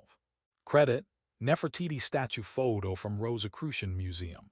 Replica from the original at the Egyptian Museum in Berlin by E. Michael Smith, Chifio, /Wikimedia Commons, public domain. In the emerging new religion, people were instructed to worship the pharaoh. This made Akhenaten and Nefertiti intermediaries between the people and their god, eliminating the need for powerful priests like those of Amun, figure 423. Many theories have been proposed to explain Akhenaten's motive for founding a new monotheistic religion, including sincere belief, but most have been discarded. It is possible he was merely attempting to revert to an older model of religious practice in which the king was the primary state deity. A picture of a brown stone carving is shown with a broken corner at the top left. The carving shows an orb in the middle at the top with rays coming out and symbols at the end of the rays. Hieroglyphics are carved across the top of the stone and below the rays from the orb as well as along the right side of the carving. On the left side of the carving, a man sits on a padded stool with his bare feet on a padded footrest. He wears a tall, detailed headdress and has a cloth around his waist. He holds a small person in his arms and is kissing them. In the right half of the carving, a woman is seated on a padded stool with her bare feet on a smaller padded footrest. She wears a decorated headdress and long cloths on her body. She holds a small person on her lap and another is on her shoulder. Obscure designs run along the bottom left of the stone, and the edges of the carving have decorative lines all around. Figure 4. 23 Akhenaten and Nefertiti. This small stone engraving made during his lifetime shows Pharaoh Akhenaten at left, sitting beneath the Aton, the solar orb, with his queen Nefertiti. Akhenaten cradles one of their 3 daughters, while Nefertiti holds the other 2 on her lap and her shoulder. Credit: Akhenaten, Nefertiti, and 3 Daughters Beneath the Aten by Richard Mortal/Flickr, CC by 2. 0. Dueling Voices. The Many Strange Faces of Akhenaten. Mystery and debate have surrounded the pharaoh Akhenaten ever since archaeologists first uncovered the lost city of Akhetaten in the 1880s. He has been called a heretic, a revolutionary, a lunatic, and more. Some of the fascination comes from the theory that he gave birth to modern monotheism. Others have seen in him a way to reject monotheism entirely. In 1910, the British Egyptologist Arthur Weigall published a biography called The Life and Times of Akhenaten, in which he argued that the Egyptian pharaoh had experienced a pre-Christian revelation. The book was a bestseller in Europe, drawing Christian readers eager to learn about a possible connection between their religion and ancient Egypt. In 1939, Sigmund Freud, the founder of psychoanalysis, developed his own interpretation of Akhenaten's significance in his biography of Moses, Moses and Monotheism, arguing that Moses was in fact a priest of Akhenaten's new religion. When Akhenaten died and his religion was washed away, Moses was forced to flee Egypt. His religious ideas, according to Freud, passed to the people of Canaan and led to the monotheistic religion of Judaism. In the 1930s and 1940s, some followers of the Nazi movement in Germany became fascinated with the life of Akhenaten. Eager to reject Christianity because of its connections of Judaism, they supported a revival of pre-Christian paganism rooted in nature worship, which they felt was more authentically German. Reading about Akhenaten and seeing his artifacts on display in the Berlin Museum, they could not help but see similarities between his religion and the pagan sun-worshipping religion they were trying to advance in Germany. Their ideas led to a number of books like Savitri Devi's 1939 A Perfect Man, Akhenaten, King of Egypt and Joseph Magnus Weiner's 1944 novel Akhenaten and Nefertiti, a tale from ancient Egypt. Davy actually wrote several books about Akhenaten and his religion. Few today find her analysis worth considering, but they are a reminder of the way Akhenaten's religious movement has fascinated and influenced people thousands of years after his death. Try developing your own interpretation of Akhenaten's religious motivation.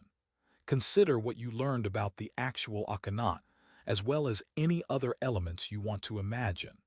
Why do you think early 20th century writers saw what they wanted to see in the life and religion of Akhenaten? Can you think of any examples of this phenomenon today? One reason many questions about him remain is that after Akhenaten died in about 1336 BCE, Egyptians reverted to their older religious traditions and attempted to erase this period from their history. The process was begun by his successor Smenkhkare and accelerated under the pharaoh who followed, Tutankhamun. These two young and short-lived pharaohs ushered Egypt back to the old faith, abandoning the city of Akhetaten, returning to Memphis, and beginning repairs on the temples desecrated under the previous regime. Tutankhamun also sent his armies into Nubia and Canaan to put down revolts and challenge the threat posed by the Hittites. He may have been leading one of these armies when he was killed, at the age of only 18 or 19. The next pharaohs continued restoring the old religions, even scratching out references to the Aton and destroying what remained of Akhetaten. Link to learning. In November 1922, British archaeologist Howard Carter became the first person to enter the interior chambers of King Tutankhamun's tomb in thousands of years. The discovery of the tomb caused excitement and fascination around the world, and began a years-long excavation and cataloging of its many treasures. Take a look at these colorized images of photos taken during the excavation process to see why. Note that the excavation techniques you see in the photos were often destructive and would never be used today. When Horemheb, the final pharaoh of this first dynasty of the New Kingdom, died childless, a military commander named Ramesses I took control and began a new dynasty. His heirs, sometimes called the Ramesside kings, worked hard to restore Egypt to greatness through impressive military and building campaigns. The greatest pharaoh of this period, and the last great pharaoh of the New Kingdom, was Ramesses II, who ruled Egypt for more than 65 years from 1279 to 1213 BCE. During his long reign, Ramesses II fought several wars with the Hittites in Syria and launched additional wars against the Libyans to the west of Egypt. The threat from the Hittites was especially pronounced in this period. In an attempt to push them back and restore Egyptian influence in Syria, Ramesses II led an army of 20,000 into Syria to retake the important city of Kadesh. During the fighting, Ramesses himself led several chariots straight into the Hittite lines. It was only by a combination of luck and Hittite negligence that he and his forces survived and were able to ultimately beat back the enemy, figure 4:24. While the attempt to recapture Kadesh failed once he was safely home, Ramesses II claimed the campaign was a success. A black and white image of an irregularly sized engraving is shown. A white break in the drawing is seen at the right, about 2/3 of the way from the left. A battle is depicted in the drawing in 4 rows. Along the top 2 thin rows chariots with riders being pulled by horses are seen going in both directions. The horses have their front legs in the air and their back legs on the ground. At the right side in the second row, there is a dark background, and some people are shown standing by the horses in a chariot. The third row is large and shows hieroglyphics along the top left, and a large drawing of a soldier holding a bow and arrow and riding in a chariot pulled by a horse wearing a high decorative headdress and cloths below. The rest of the row shows figures, horses and chariots in all directions riding, falling, laying on the ground and standing. The right end of the row has a dark background and continues with the various poses, and then ends with rows and rows of small figures drawn all standing in neat and orderly rows. The last row repeats the chariots, horses, and figures from the first two rows, but they are all facing left. The row ends on the right with a dark background. The bottom of the drawing is striped lines and dark lines as decoration. Figure 4. 24 Ramses II. This sketch of an engraving on a wall of the mortuary temple of Pharaoh Ramesses II depicts him, on the left, as a larger-than-life charioteer firing arrows into the Hittite army at the Battle of Kadesh. The Egyptian records of the battle note that the pharaoh demonstrated great bravery as he led a small group of chariots into the fray. Credit. Modification of work. Battle scene from the Great Kadesh reliefs of Ramses II on the walls of the Ramesseum. By a History of Egypt from the Earliest Times to the Persian Conquest, by James Henry Breasted / Wikimedia Commons. Public domain. The failed attempt to retake Kadesh helped convince Ramesses to agree to a peace treaty with the Hittites in approximately 1258 BCE. The threat they continued to pose also motivated him to build a new capital in the Nile Delta, much closer to Canaan. Called Pi-Rames, House of Ramesses, it included a great number of impressive monuments, some with reliefs showing the pharaoh defeating the Hittites. Beyond the building campaigns in Pi-Rames, Ramesses II also enlarged and beautified several additional temples in Thebes and other locations. However, the greatest monuments to his rule were the two temples he built at Abu Simbel, far to the south in Nubia. The more impressive of the two is called the Great Temple at Abu Simbel. It was carved into the side of a mountain and includes 4 massive seated statues of Ramesses II himself. A passageway between the two center statues leads to chambers that stretch hundreds of feet into the sandstone, figure 425. The engineers who designed the temple constructed it such that twice a year, the rays of the sun would enter the building at dawn and bathe the gods placed there in light. A picture of sand-colored statues against a hill are shown.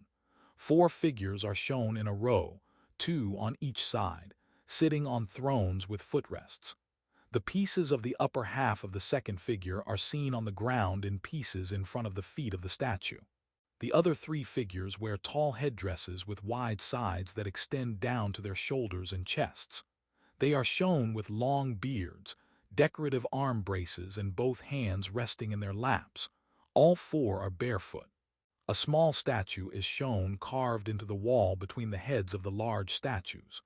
2 female figures are seen outlined simply on either side of the inset statue. Below the inset statue is an opening. Along the footrests of the large statues are hieroglyphics carved into the stone. Bird statues are seen in the forefront around the statues. The top of the carving has symbols and script carved into the stone, as well as figures above that. The sides are the rocky hill. Figure 4. 25 The Temple at Abu Simbel. In 1968, Ramesses II's 13th century BCE temple at Abu Simbel was relocated because the creation of a large dam on the Nile was going to flood the original site. This photograph shows the structure as it looks today. Credit. Abu Simbel Temple of Ramesses II by then 217 / Wikimedia Commons, public domain. Egypt's foreign policy. Powerful pharaohs used war beyond their borders to keep their rivals and other major powers in check. Thutmose III had led armies into both Nubia and Canaan for this purpose. In Canaan, his efforts were directed at blunting the growing influence of Mitanni, a kingdom in northern Mesopotamia. The rise of Mitanni led a number of Canaanite leaders who had previously pledged their allegiance to Egypt to instead seek Mitanni protection. By campaigning in Canaan several times, Thutmose III was able to bring the Canaanite regions back into Egypt's orbit. He also directly attacked Mitanni itself in order to weaken its control in the region. His numerous successors continued these efforts, thus ensuring Egypt's influence in Canaan. Amenhotep II brought back thousands of prisoners and a wealth of treasure from his campaigns in the region. For example, well over a century later, Seti I and Ramesses II were still pursuing these efforts to preserve Egyptian dominance. Pharaohs also frequently took hostages, usually members of the royal families of subject kingdoms. Thutmose III brought back a number of the sons of Canaanite kings after his campaigns, who were raised and educated in Egypt and learned Egyptian customs. Apart from serving as cultural bridges, hostages also helped strengthen Egypt's relationships with its subject realms by reducing the likelihood their fathers would rebel in the future. Another means of improving relations with other kingdoms was marriage. Thutmose IV married one of the daughters of the Mitanni king as part of an agreement intended to check the power of the Hittites. While wars in foreign lands could pacify enemies and preserve Egypt's international influence, military campaigns also had a strong economic component. Conquering new territory meant conquering new wealth that could be used to benefit the state. Records of just one of Thutmose III's campaigns in Canaan note that the booty included more than 2,000 horses and 20,000 sheep, almost 2,000 goats, wheat, weapons, equipment, captives, and items made of precious metals, such as copper from mines in the Sinai. Descriptions of campaigns in Nubia recount similar acquisitions. Conquered peoples were also expected to provide annual tribute to the Egyptian state, and there were benefits from maintaining control over vital trade routes and centers of commerce. The eastern Mediterranean regions of Canaan and Syria included routes connecting Mesopotamia with the sea and Cyprus. Major trading centers included Hazor and Kadesh. Megiddo was located at a mountain pass on the trade routes connecting Mesopotamia with important Canaanite cities on the way to Egypt, figure 426. The value of these trade routes and commercial centers prompted Egypt to launch several campaigns into the area. Battles were fought at Kadesh and Megiddo in an effort to keep the Hittite and Mitanni kingdoms out and maintain Egyptian control over the area. These famous battles came at enormous cost in troops and wealth, and the results were mixed. The Battle of Kadesh was at best a draw. The Battle of Megiddo, fought in the 15th century BCE by the forces of Thutmose III, was largely an Egyptian success and led to the kingdom establishing firm control over the larger region. A map of the Middle East is shown with Greece and Turkey in the top left corner and the northeast corner of Africa at the bottom left. The Black Sea and the Caspian Sea are shown in the north. The Aegean Sea and the Mediterranean Sea are shown in the west, and the Red Sea and the Persian Gulf, Arabian Sea, are shown in the south. The Sahara Desert in Egypt is labeled as well as the An-Nafa Desert and the Arabian Desert in Arabia. The Syrian Desert is labeled in Syria. Red dotted lines are shown crisscrossing throughout the map, connecting various cities together. Cities that are connected with the red dotted lines are Athens, Troy, Elam, Ephesus, Basa Sultan, Karahuyuk, Hadusa, Bagaskuri, Kanish, Tarsus, Carchemish, T. Brak, Chagger, Borsippa, Bazar, Nineveh, Jehwite, Alayak, Ugrit, Imar, Turka, Arvad, Hamath, Datna, Ashur, Kadesh, Tador, Mari, Kedesh, Hazor, Megiddo, Damascus, Agade, Jemet, Nasser, Susa, Kish, Babylon, Isin, Rabbathaman, Jerusalem, Gaza, Elath, Tanis, Avaris, Giza, Memphis, Abusir, Saqqara, Dashur, Madam, Beni Hassan, T. Elamarna, and Thebes. The lines also head north up into the Caucasus Mountains, east into Asia and toward India, and south through Arabia and Africa. Figure 4. 26 trade routes in the eastern Mediterranean. The regions of Canaan and Syria connected vital trade routes, shown in red, that ran from Mesopotamia to Egypt and the Arabian Peninsula as well as Anatolia. Attribution. Copyright Rice University, OpenStax, under CC by 40 license. By maintaining their influence in Canaan, Syria, and Nubia, Egyptian pharaohs preserved the state's access to vital trading resources. Tin and copper were transported from Anatolia via trading routes through Canaan. Phoenicia in northwestern Canaan was a major source of the cedar used to construct Egyptian ships. It was also through the Phoenician port city of Byblos that Egyptian papyrus frequently flowed to other parts of the eastern Mediterranean. The Greek name for book, biblos, reflects this connection with Byblos and is the ancient origin of the English word Bible. Ivory, ebony, leopard skins, incense, and gold were procured in Nubia. There were also mines in the Sinai for turquoise, alabaster, and quartzite. Trade goods coming from Egypt to other parts of the world included pottery, grains, papyrus, linen, and many other items. To protect the flow of trade, Egypt provided border protection, supervised toll roads, and generally ensured the safety of merchants. Records from New Kingdom Egypt note frequent deliveries of trade goods from foreign allies such as Mitanni, Babylon, and others. They are described as gifts, but scholars believe they were almost certainly trade. Toward the end of the New Kingdom era, Egypt's ability to maintain control over the trade routes in Canaan and Syria declined steadily.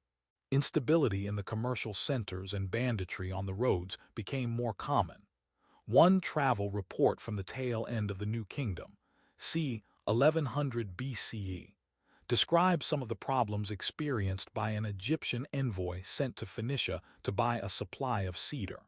First he was robbed by his own crew, then he was refused the cedar he was promised in Phoenicia, and finally he was attacked by roving migrants.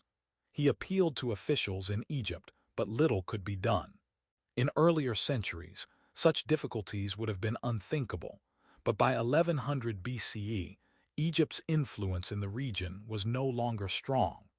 Many of the problems the envoy described were symptoms of the late Bronze Age collapse and were out of Egypt's control. One of the consequences of this larger civilizational decline was that large numbers of migrants, such as those who attacked the envoy, were sweeping across the eastern Mediterranean, bringing chaos and destruction.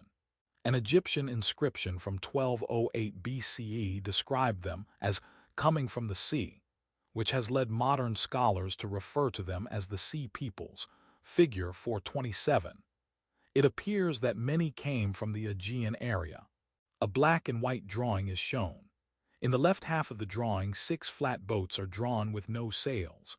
One has oars on the side.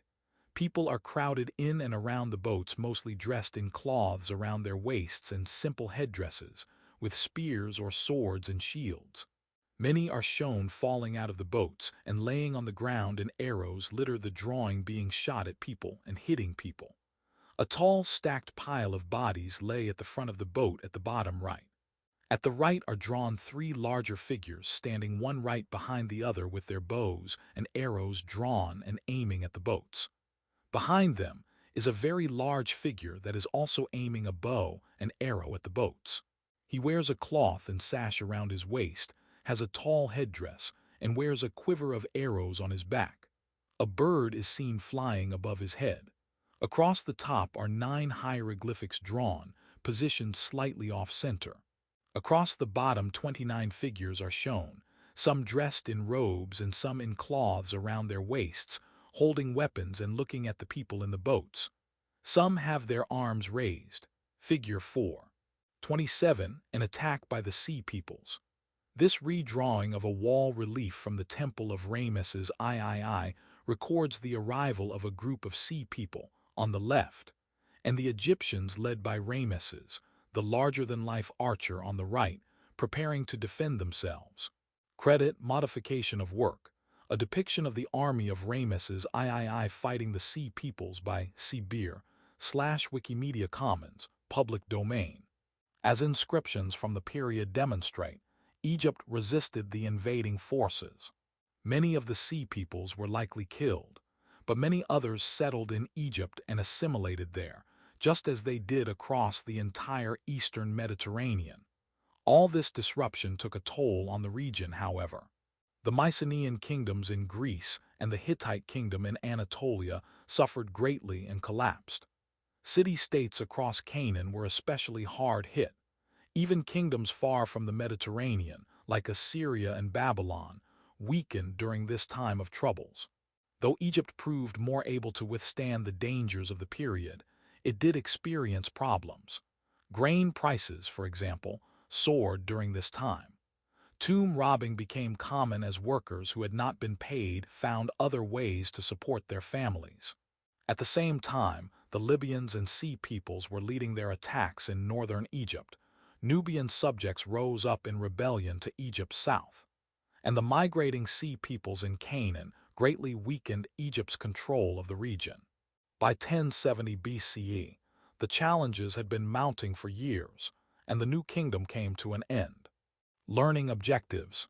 By the end of this section, you will be able to discuss the history of Persia through the reign of Darius I. Describe the origin and tenets of Zoroastrianism. Identify the achievements and innovations of the Persian Empire. In conquering Mesopotamia, Syria, Canaan, and Egypt, the Neo-Assyrians created the largest empire the Near East had ever seen. Their dominance did not last, however, because Babylonia and Media destroyed the empire and carved up the spoils. But this proved to be a transitional period that set the stage for an empire that dwarfed even that of the Neo-Assyrians. Emerging from the area to the east of Mesopotamia, the founders of the Persian Empire proved to be both excellent warriors and efficient imperial organizers. Their kings commanded power, wealth, and authority over an area stretching from the Indus River to the Nile. Governors stationed in the many conquered regions served as extensions of the king's authority, and trade flowed along a large network of roads under Persian military protection. For 2 centuries, Persia was the undisputed superpower of the ancient world. The rise of Persia. The origins of the Persians are murky and stretch back to the arrival of nomadic Indo-European speakers in the Near East, possibly as early as 2000 BCE.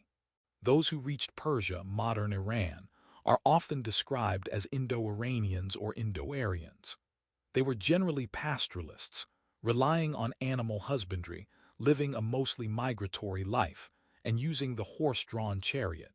The extent to which they displaced or blended with existing groups in the region is not clear.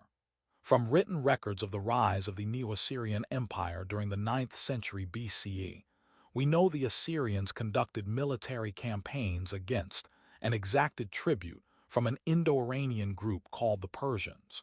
The Persians lived in the southern reaches of the Zagros Mountains and along the Persian Gulf, in general proximity to the Medes with whom they shared many cultural traits. Much of what we know about the early Persians comes from the work of the ancient Greek historian Herodotus, who was born about 484 BCE, figure 428. According to Herodotus, Persia was made a vassal of Media in the 7th century BCE, but freed itself in the 6th century BCE under the leadership of Cyrus II, also called Cyrus the Great. Inscriptions from the period suggest that Cyrus was likely a member of the Persian royal family, the Achaemenid dynasty. Once in power, he reorganized the Persian state and its military to mirror those of the Median Empire. This step included creating divisions for cavalry, archers, and infantry, and setting up special training for the cavalry. Then, in 550 BCE, just a few years into his reign, Cyrus sent his military to challenge the Medes, whereupon the Median troops revolted, handed over their king, and accepted Cyrus's rule. He then proceeded to integrate the Median elite and officials into his own government. The Median domains had become the Persian Empire. A picture of a marbled white, brown, and gray stone bust of a man is shown. He has wavy hair, a long wavy beard, and large almond-shaped eyes. His mouth is set in a grim expression, and part of his nose has been broken off. Across the bottom of the bust the letters H. Bedeltulatak are carved. Figure 4. 28 Herodotus. The ancient Greek historian Herodotus is one of our major sources for information about the Persian Empire. This roughly life-sized stone bust of him is a 2nd century Roman copy of a 4th century BCE bronze statue. Credit: Marble bust of Herodotus by the Metropolitan Museum of Art, gift of George F. Baker, 1891/Wikimedia Commons, public domain. Between 550 and 539 BCE, Cyrus sent his armies east and west to expand his recently acquired realm. In 539 BCE, he turned his attention to the Neo-Babylonian Empire, defeating its armies and marching into Babylon. His Persian Empire now incorporated the territories controlled by Babylonia, including Mesopotamia, Syria, Phoenicia, and Judah, and had become the largest empire to have existed in the Near East to that point. Organizing and administering this massive domain required the use of governors, whom Cyrus generally selected from local areas, a prudent move in a world where rebellions were common. Linked to learning, Cyrus the Great left a record of his conquest of Babylon inscribed on a clay spool about 8 inches long. This artifact, now called the Cyrus Cylinder, was created in 539 BCE and promptly buried in the foundation of the city wall, to remain there until its discovery in 1879. Explore this link to the British Museum website to see a high-resolution image of the Cyrus Cylinder and a translation of its inscriptions. Cyrus died in battle in 530 BCE, leaving the throne and empire to his son Cambyses II. The first task for Cambyses was to continue preparing for the invasion of Egypt his father had planned. A large fleet was built in the Mediterranean, and a massive land force assembled for crossing the Sinai. The invasion began in 525 BCE. The defending Egyptians were soon overwhelmed, and the pharaoh retreated up the Nile but was captured. Having now added Egypt to his already large empire, Cambyses took on the role of pharaoh, adopting the proper titles and caring for the Egyptian religious institutions.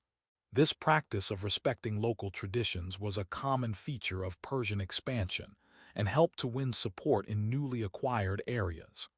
Under Cambyses II, the Persian Empire stretched from the edges of India to the shores of the Aral Sea, the Aegean coast of Anatolia, and the Nile River, and included everything in between. Then, just as Cambyses was reaching the height of his power, a Persian revolt broke out in 522 BCE in support of his brother Bardia. On his way to put down the rebellion, Cambyses II died, leaving the future of the empire uncertain, but allowing for the rise of possibly Persia's most famous and powerful leader, Darius I. Darius I, and the reorganization of the empire. The events surrounding the rebellion of Cambyses II's brother Bardia are unclear because a handful of different accounts survive.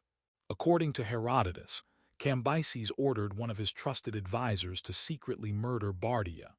Since no one knew Bardia was dead, an impostor pretending to be him launched a rebellion against Cambyses, though after several months the false Bardia was killed in a palace coup at the hands of Darius, an army officer who claimed descent from the royal house.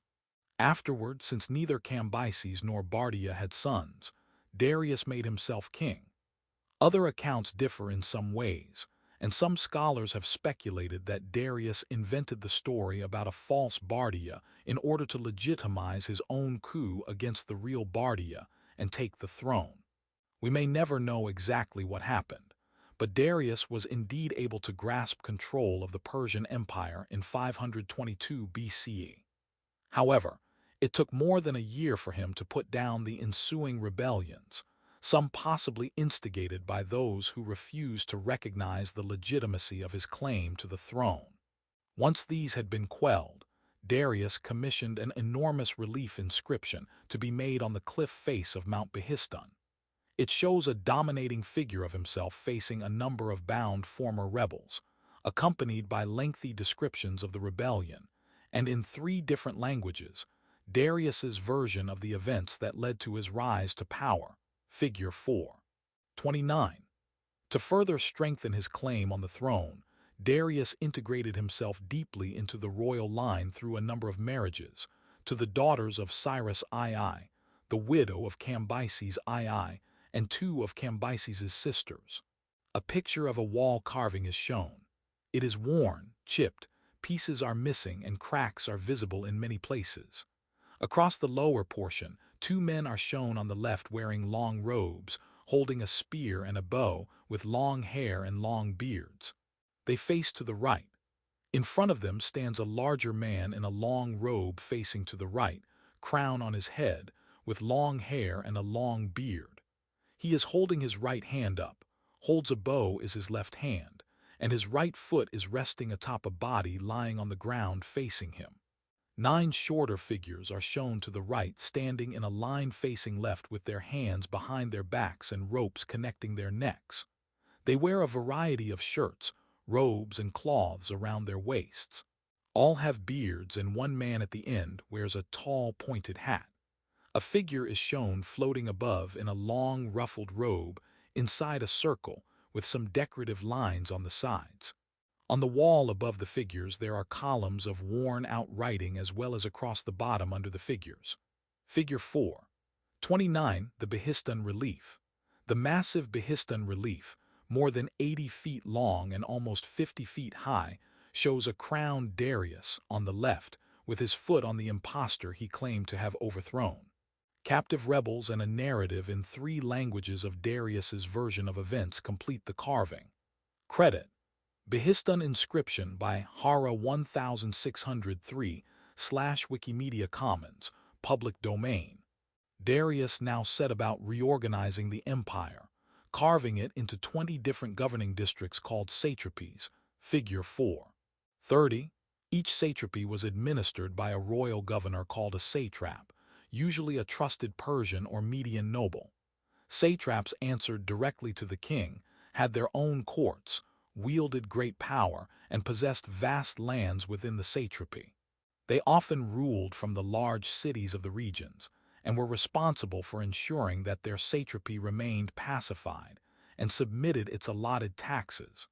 Though there were also local rulers within the region who managed affairs related to specific ethnic or religious groups. The only area not made into a satrapy was the Persian heartland, which was governed directly by the king. A map of the Middle East is shown with Greece and Turkey in the top left corner and the northeast corner of Africa at the bottom left. The Black Sea, the Caspian Sea, and the Aral Sea are shown in the north. The Mediterranean Sea is shown in the west, and the Red Sea, the Persian Gulf, and the Arabian Sea are shown in the south. The middle of the map is highlighted yellow. Throughout the map in the highlighted yellow, regions are labeled. These areas are from west to east: Macedon, Thrace, Mysia, Lydia, Caria, Paphlagonia, Phrygia, Cappadocia, Cilicia, Armenia, Caspians, Mesopotamia, Syria, Libya, Egypt, Babylonia, Susiana, Persis, Chorasmia, Sakas, Sogdiana, Parthia, Aria, Bactria, Gandhara, Sagartia, Arachosia, India, Carmania, Drangiana, Pactians, Ushans, Paracanians, Gedrosia, Maca, and Magan. Major population centers are labeled with a degrees, which include Damascus, Thebes, and Babylon. Population centers are represented with a and include Agai, Pella, Ion, Doriscus, Odessos, Byzantium, Decilium, Sestos, Sardis, Mylasa, Rhodos, Xanthos, Heraclea, Iconium, Sinope, Mazaca, Tarsos, Dioscurias, Issus, Thapsacca, Sidon, Tyre, Jerusalem, Pelusium, Sais, Memphis, Cyrene. Barca, Ammonium, Hermopolis, Tama, Opis, Uruk, Jerha, Tushpa, Arbela, Ganzek, Ecbatana, Susa, Seropolis, Marcanda, Merv, Bactra, Hecalampillos, Rages, and Shan, Passargeti, Persepolis, Farah, Aracodi, Pushkalavati, Taxils, and Sindamana. The legend indicates that capital labels denoted with underline. These include Babylon, Ecbatana, Susa, Passargeti, and Persepolis. Divisions of the Achaemenid Empire, according to Herodotus, are denoted with Roman numerals from I to XX throughout the map, starting with I in the west and ending with XX in the east. Red striped lines are used to denote unruly territories with limited Persian authority. This small circular area is located in southern Turkey, south of the city of Iconium and north of Xanthos. A red dashed line is used to indicate the royal road of Darius the Great.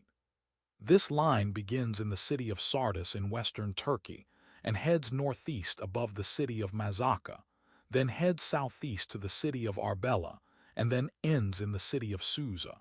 Figure 430. The Persian Empire. The Persian Empire under Darius I reached from the edge of India in the east to Libya in the west. To manage this large empire, Darius divided it into 20 different satrapies. Credit. Modification of work. Achaemenid Empire 500 BCE by Katet/Wikimedia Commons, CC by 40. Darius I and later kings had a number of tools at their disposal to keep the powerful satraps in line. For example, they frequently sent royal officials, known as the eyes and ears of the great king, to arrive unannounced and conduct audits, compiling detailed reports about how the satrapies were being governed that were sent directly to the king for review. If the reports were negative, the satraps could expect either removal or even execution at the hands of the region's military garrison. These garrisons were used by the satraps to enforce the laws and maintain order, but they ultimately answered to the king and could discipline the satraps when necessary. Communication between the satraps and the king was carried out through letters dictated to scribes and transmitted along royal roads. These roads constituted an impressive communication system that linked the many key cities of the empire with the Persian heartland and its cities, like Susa, Persepolis, and Pasargadae. While it was not new, the Neo-Assyrian Empire had its own network of roads that the Persians adopted and improved. It was a valuable tool for administering the large and complicated empire.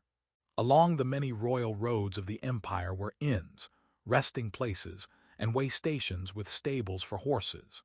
Safety was ensured by the troops stationed along the way, especially at key and vulnerable points. To move letters along the roads, a member of the army of mounted royal messengers would travel the roughly 20 miles to the first station, change horses, and continue to the next station. In this way, communication could move roughly 200 miles in a single day. The past meets the present. Persia and the U.S. Postal Service. The Persian Empire required a sophisticated communications network to move messages across its vast territory, so it relied on speedy couriers who traveled roads first developed by the Assyrians and then improved. The ancient Greek historian Herodotus commented on Persian communications in his famous histories. There is nothing that travels faster and yet is mortal than these couriers. The Persians invented this system, which works as follows. It is said that there are as many horses and men posted at intervals as there are days required for the entire journey, so that one horse and one man are assigned to each day. And neither snow, nor rain, nor heat, nor dark of night keeps them from completing their appointed course as swiftly as possible. The first courier passes on the instructions to the second to the third, and from there they are transmitted from one to another all the way through, just as the torch-bearing relay is celebrated by the Hellenes in honor of Hephaestus. The Persians call this horse-posting system the Angarian. Herodotus' Histories. Herodotus was not the only ancient author to describe the Persian courier system. The biblical Old Testament book of Esther notes that not just horses were used. And he wrote in the king Ahasuerus' name, and sealed it with the king's ring, and sent letters by posts on horseback, and riders on mules, camels, and young dromedaries. Esther 8:10 KJV. Even today, many still marvel at the efficiency of the Persian courier system. When the chief architect for the 8th Avenue Post Office in New York City came across Herodotus's description, he thought it perfect for a large inscription on the new building, figure 4:31. His paraphrase of Herodotus is still visible there. Popularly thought of as the U.S. Postal Service's unofficial motto, it reads as follows: "Neither snow nor rain nor heat nor gloom of night stays these couriers from the swift completion of their appointed rounds." A black and white picture of the corner of a large stone building is shown. Tall columns decorated at the top line the outside of the building on the two sides shown. Rectangular windows line the top of the building, and the corner is bricked with an inscription over the colonnade on both sides of the corner. An arched doorway is shown on the left side, with stairs leading up to it from the sidewalk. A recessed arched alcove is seen on the other side of the corner. Stairs run the length of the building on the right side. Lampposts line the street on both sides, and a road is seen in the forefront on both sides of the building. Other buildings can be seen in the background, and a lone figure stands at the corner in a long black coat and hat. Some wheels and piles of dirt can be seen on the right side of the building in front of the stairs. Figure 431, neither snow nor rain nor heat nor gloom of night. The unofficial motto of the U.S. Postal Service, which once also described the Persian Empire's courier system, is inscribed on the face of this New York City building, over the colonnade. Credit: Modification of Work, Post Office, New York City, by Library of Congress Prints and Photographs Division, Library of Congress. What purposes might the Persian courier system have served? How might the empire have functioned in the absence or breakdown of such a system? Why might the chief architect for the 8th Avenue Post Office in New York City have selected Herodotus' description? Building projects were another important expression of Darius's power and authority. During his reign, he undertook the construction of elaborate palaces at Susa, Persepolis, and Pasargadae, figure 432. These were constructed and decorated by skilled workers from many different locations and reflected artistic influences from around the empire. Among them fluted columns designed by Greek stonemasons, Assyrian reliefs carved by Mesopotamians, and a variety of other features of Egyptian, Lydian, Babylonian, Elamite, and Median origin. The many workers, men, women, and children, who built these palaces migrated to the construction sites and often lived in nearby villages or encampments. A picture of 7 broken, brownish columns at sunset is shown. Some of the columns have decorative pieces at the top. Pedestals litter the ground. In the left background are broken double columns atop a large, dark platform. The ground is gravelly and trees can be seen in the far background. Figure 432, Persepolis. The ruins of the city of Persepolis, situated 37 miles southwest of modern-day Shiraz in modern Iran, reveal that the site was an impressive imperial center in Darius's time. Credit: Modification of Work HDR Image of Persepolis, Iran by Rudapars/Wikimedia Commons, public domain. Link to Learning. Explore a reconstruction of the palace complex of Persepolis, as it may have appeared to a visitor in ancient Persia, via the Getty Museum's Persepolis Reimagined interactive exhibit. Major infrastructure projects were also a feature of Darius's reign. For example, he ordered the construction of a long canal that would have allowed ships to pass from the Red Sea into Egypt's Nile River and thus to the Mediterranean. It is unclear whether he actually completed it. It seems unlikely, though Herodotus insists he did. Whatever the case, that Darius attempted this massive undertaking is a testament to the power and resources the kings of Persia had at their fingertips. Other infrastructure projects included the expansion and rebuilding of the many roads that crisscrossed the empire, as well as the construction of a number of qanats, figure 433. These were long, underground tunnels used for carrying fresh water over many kilometers, usually for irrigation, and represented a major improvement over earlier technologies. They likely had been used before the Achaemenids, but their construction expanded with the rise of Persian power. A drawing of a slice of a well is shown. At the bottom left corner is a black area labeled bedrock. Above it is amber brown ground going from dark on the bottom to lighter at the top, labeled alluvium. A dashed and dotted white line runs from the middle left of the drawing to the bottom right and is labeled water table. In the middle right there is a thin slice of dark brown labeled irrigated land. A thin blue line runs the length of the drawing horizontally. Above the blue line on the left is a brown sloped and paneled brown wall that ends at the right with a green thin expanse that then goes to the end of the drawing. At the top left a black arrow points down to the tallest part of the sloped wall and reads Mother Well, the main water source for the qanat. Next to that, A black arrow points to a section of the sloped wall which is slightly lower, and a caption reads, "Access shaft permits access to the Connaught Channel for construction and maintenance." To the right, a long black arrow points to the lower portion of the sloped wall, and a caption reads, "Connaught Channel, the Connaught's water-carrying channel." A black arrow points to the end of the sloped wall where it meets the green coloring, and the caption reads, "Outlet."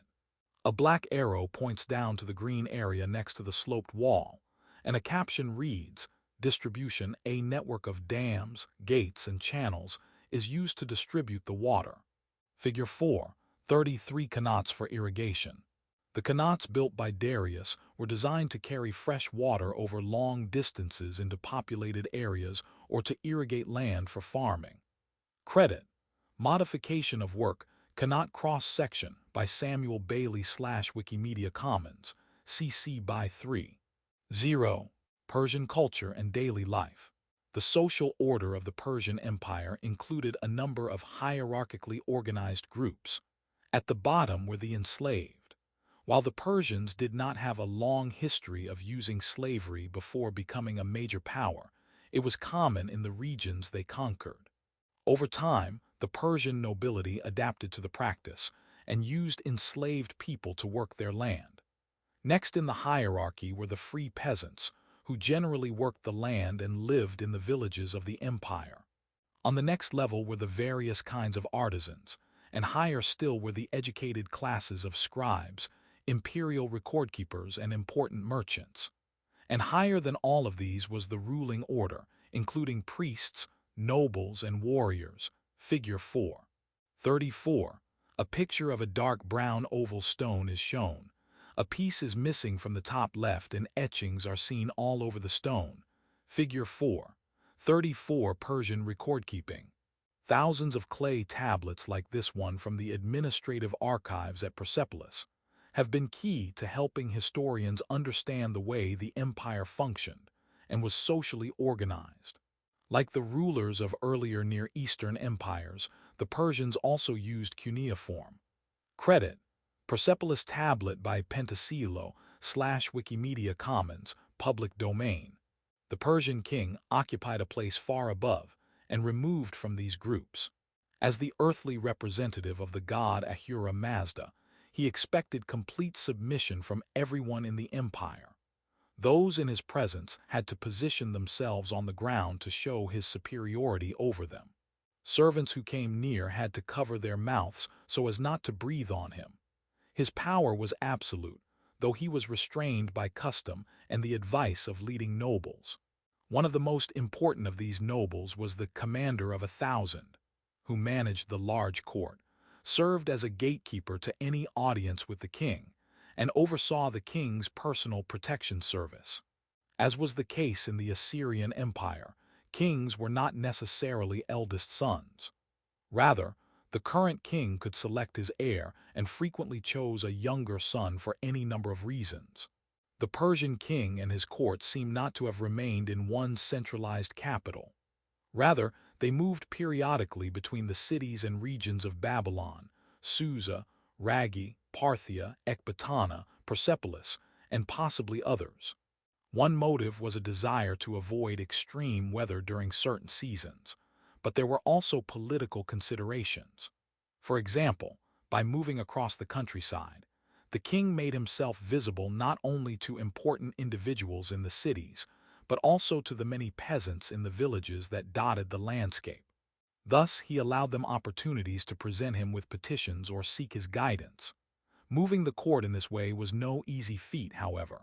It required the efforts of thousands of people, including officials, soldiers, religious leaders, wives, other women, and servants of all types, and the transport of horses, chariots, religious objects, treasure, and military equipment.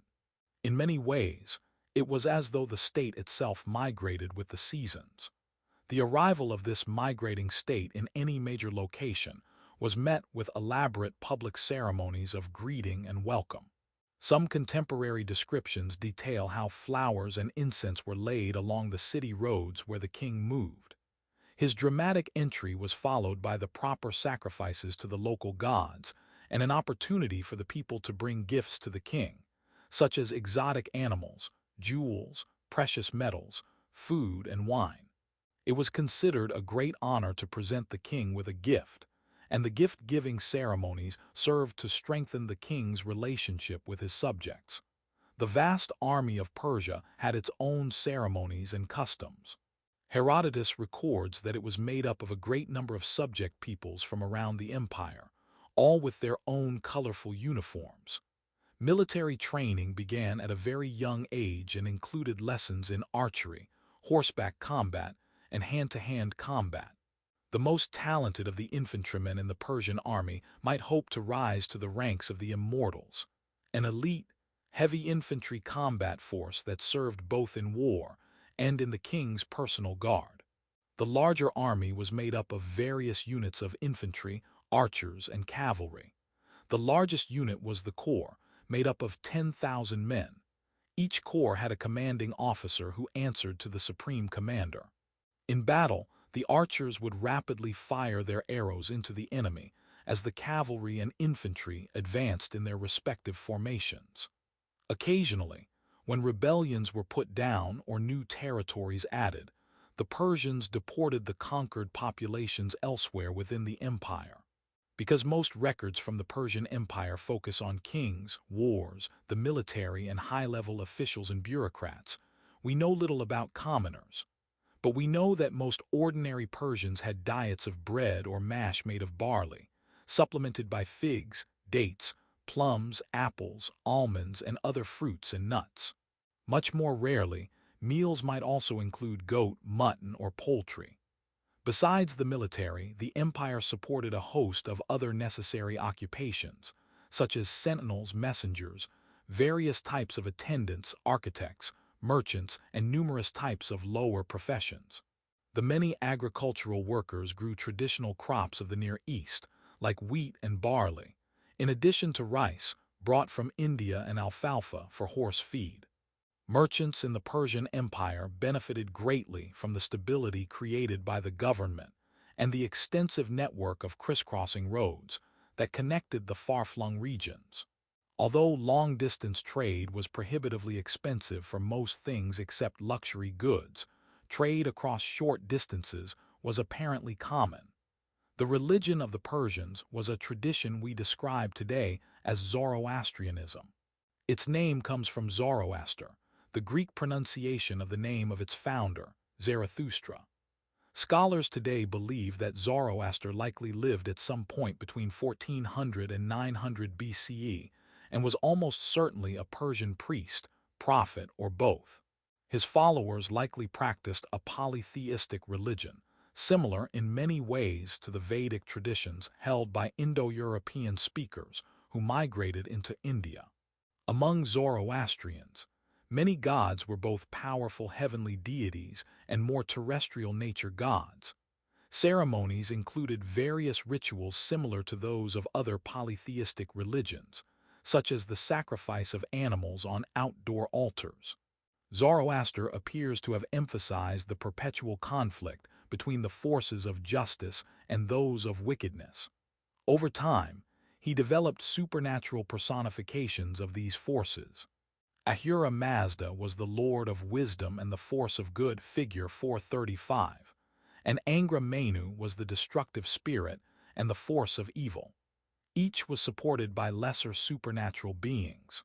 On the side of Ahura Mazda were the Ahuras who worked to bring good to the world, and on the side of Angra Mainyu were the Devas who served the interests of evil. A picture of a square stone carving is shown. At the top is a man's face facing left with long curly hair and a long curly beard. His right hand is pointed up and his left hand holds a round circular object.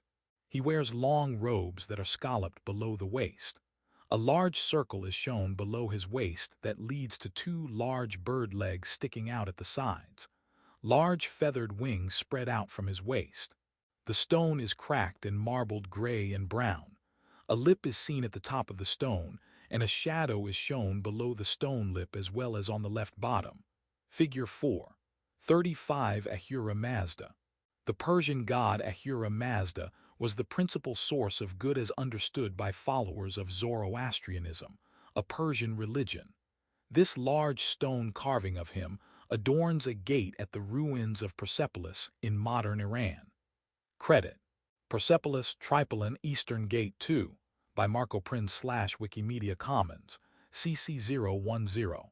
The Persian followers of Zoroastrianism believed Ahura Mazda had created the world as an entirely good place. However, Angra Mainyu was dedicated to destroying this perfection with evil, so the two forces fought for the supremacy of good or evil on earth. The world the Persians saw around them was the product of their pitched battle.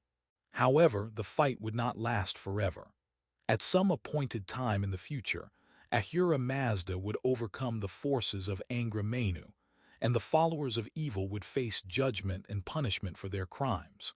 It was up to humans to decide for themselves what path to follow. At the final judgment, the dead would be resurrected and made to walk through a river of fire.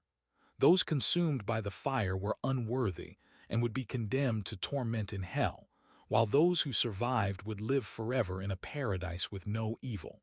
While Zoroaster's beliefs were not readily accepted by his own people, he found protection and a following among others, and in the centuries after his death, his ideas spread and changed. For example, the Medes incorporated their own priestly class into the Zoroastrian traditions. The Achaemenids borrowed artistic traditions from the Mesopotamians to depict Ahura Mazda in the same way they styled their important gods.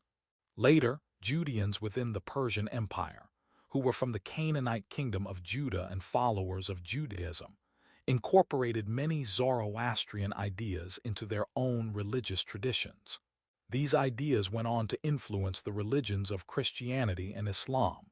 The past meets the present. Zoroastrianism, Judaism, and Christianity. Zoroastrianism, Judaism, and Christianity may have emerged in the ancient world, but they are all still practiced today. And while in modern times these religions appear quite different, they share important similarities. Consider these modern similarities between Zoroastrianism and Christianity. Both accept the idea of a powerful God as the source of all good, the existence of evil and deceptive forces that plague the world, a final judgment that occurs when the forces of evil have been vanquished forever, and a pleasant afterlife for those who follow the path of righteousness. These similarities are not the product of random accident. Rather, the connections between Zoroastrianism and Christianity date to developments within Judaism in the centuries before the birth of Christ. It was likely that, when the Judeans were members of the Persian Empire, they became acquainted with some of the ideas of Zoroastrianism, and these ideas influenced the way they understood their own monotheistic religion. The notion that a force of evil was responsible for the many problems in the world may have been a comforting thought for those who wanted to believe that God was both all-powerful and thoroughly benevolent. The concept of a final judgment was also appealing to Judeans, who held that they were not only God's chosen people, but also persecuted by the forces of evil. While these ideas begin to appear in Judean writings only in the centuries after the fall of Persia, the seeds had likely been planted much earlier through a growing familiarity with the tenets of Zoroastrianism. In the 2nd century BCE, many followers of Judaism had come to accept the idea of a final judgment.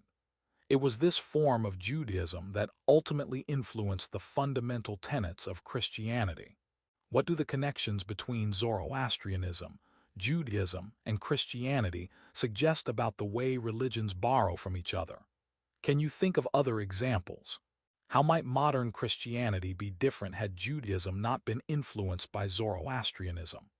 While the religion of the Persians was Zoroastrianism, the empire included people of different religions, including Armenians, Nubians, Libyans, Phoenicians, Egyptians, Babylonians, Ionian Greeks, Bactrians, Judeans, and many others.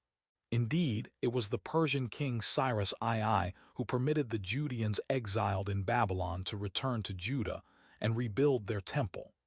The empire expected loyalty and the payment of tribute, but its kings were not interested in transforming their diverse peoples into Persians. Instead, they developed an imperial system that supported the maintenance of a multi-ethnic, multilingual, and multi-religious empire. Learning objectives. By the end of this section, you will be able to discuss the history of the Hebrews in the context of the development of the Near East, explain how the Hebrew faith differed from others in the same region and time period.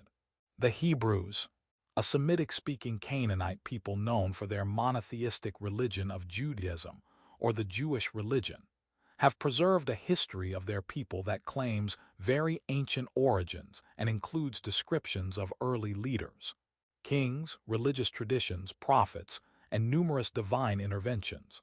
That history, often called the Tanakh or Hebrew Bible in the Jewish tradition and the Old Testament in the Christian tradition, has survived for many centuries and influenced the emergence of the two other major monotheistic faiths, Christianity and Islam.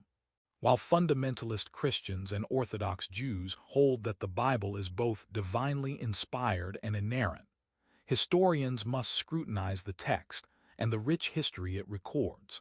This study and the careful work of archaeologists in the Near East have revealed a number of problems with accepting as infallible the story as recorded in the Hebrew Bible.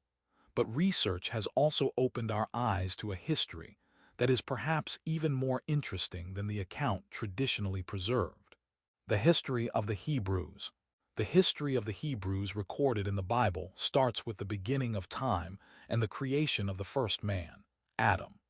However, it is with the life of the patriarch Abraham that we begin to see the emergence of the Hebrews as a distinct group.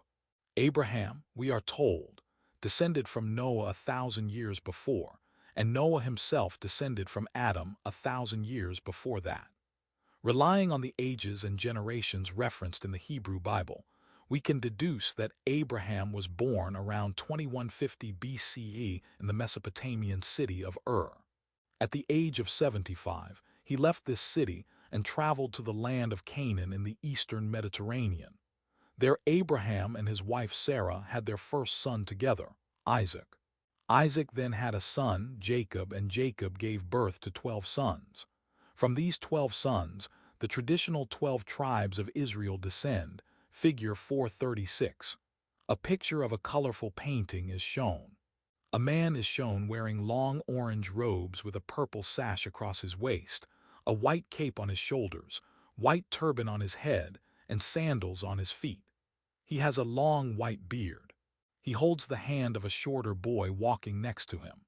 The boy is pale with reddish short hair. He is barefoot and bare-chested with a blue cloth tied around his waist. Another boy is walking next to him with his arm around the first boy. He wears a red cloth hanging from his left shoulder and going around his waist. He has black hair and a small cap on his head. The bottom right of the picture shows sheep and rams walking with the people. In the back are 2 camels with women in long robes and white scarves on their heads riding atop the humps. Each woman has 2 small children with her either naked or in white cloths around their waists. In the back right is another woman on a camel in a white shirt and red scarf on her head, holding 1 naked child in front of her. Behind the sheep and rams walk 2 figures, one holding on to an animal's walking between them while the other has a sheep around his neck. The ground is gray and cracked, and small green bushes are seen at the left of the painting. The sky behind is varying hues of purple, blue, and cream. Figure 4. 36 Biblical Abraham. The Bible explains that Abraham migrated from Mesopotamia to Canaan, as represented in this 19th century painting by a Hungarian artist, and there he eventually had children and grandchildren. Credit, The Departure of Abraham by Hungarian National Gallery / Wikimedia Commons, public domain. While this chronology explains how the Hebrews found themselves in Canaan, there is little to support it. There are no archaeological sites we can reference, and the only evidence we have for Abraham, his trip from Mesopotamia, and his children, grandchildren, and great-grandchildren comes from the Hebrew Bible. This has led some to suspect that the stories of Abraham and his family may have been developed much later than the Bible suggests. And in fact, historians have traced the story of Abraham to sources written down between the 10th and 6th centuries BCE. It is possible that Abraham was a historical person and part of an ancient migration recounted for centuries in oral form, but without additional records or archaeological discoveries that attest to his existence, we cannot know for sure. The Hebrew Bible notes that Joseph, one of Abraham's 12 great-grandsons, ended up in Egypt.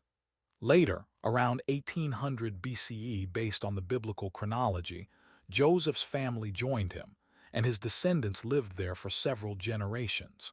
During this long time in Egypt, the Bible explains that the descendants of Joseph experienced increasingly poor treatment, including being enslaved by the unnamed Egyptian pharaoh and put to work on building projects in the Nile Delta, figure 4:37.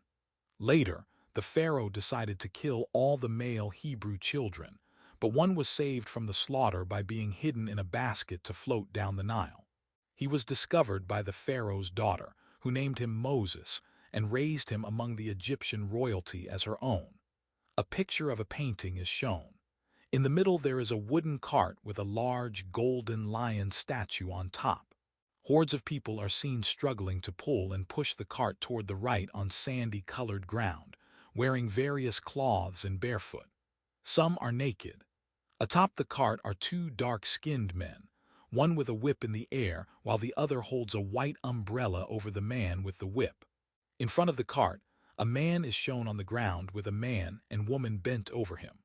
Another smaller cart is shown to the right with a large coil of brown rope, with a person sitting atop the rope pulled by three men. Behind the statue is a person in long robes sitting in a portable throne being carried by four people in white cloths at their waists. Behind this scene are white and off-white buildings of various shapes and sizes, with colorful scenes drawn on the walls. There is a tall brown obelisk in front of one of the buildings on the right with etchings from top to bottom.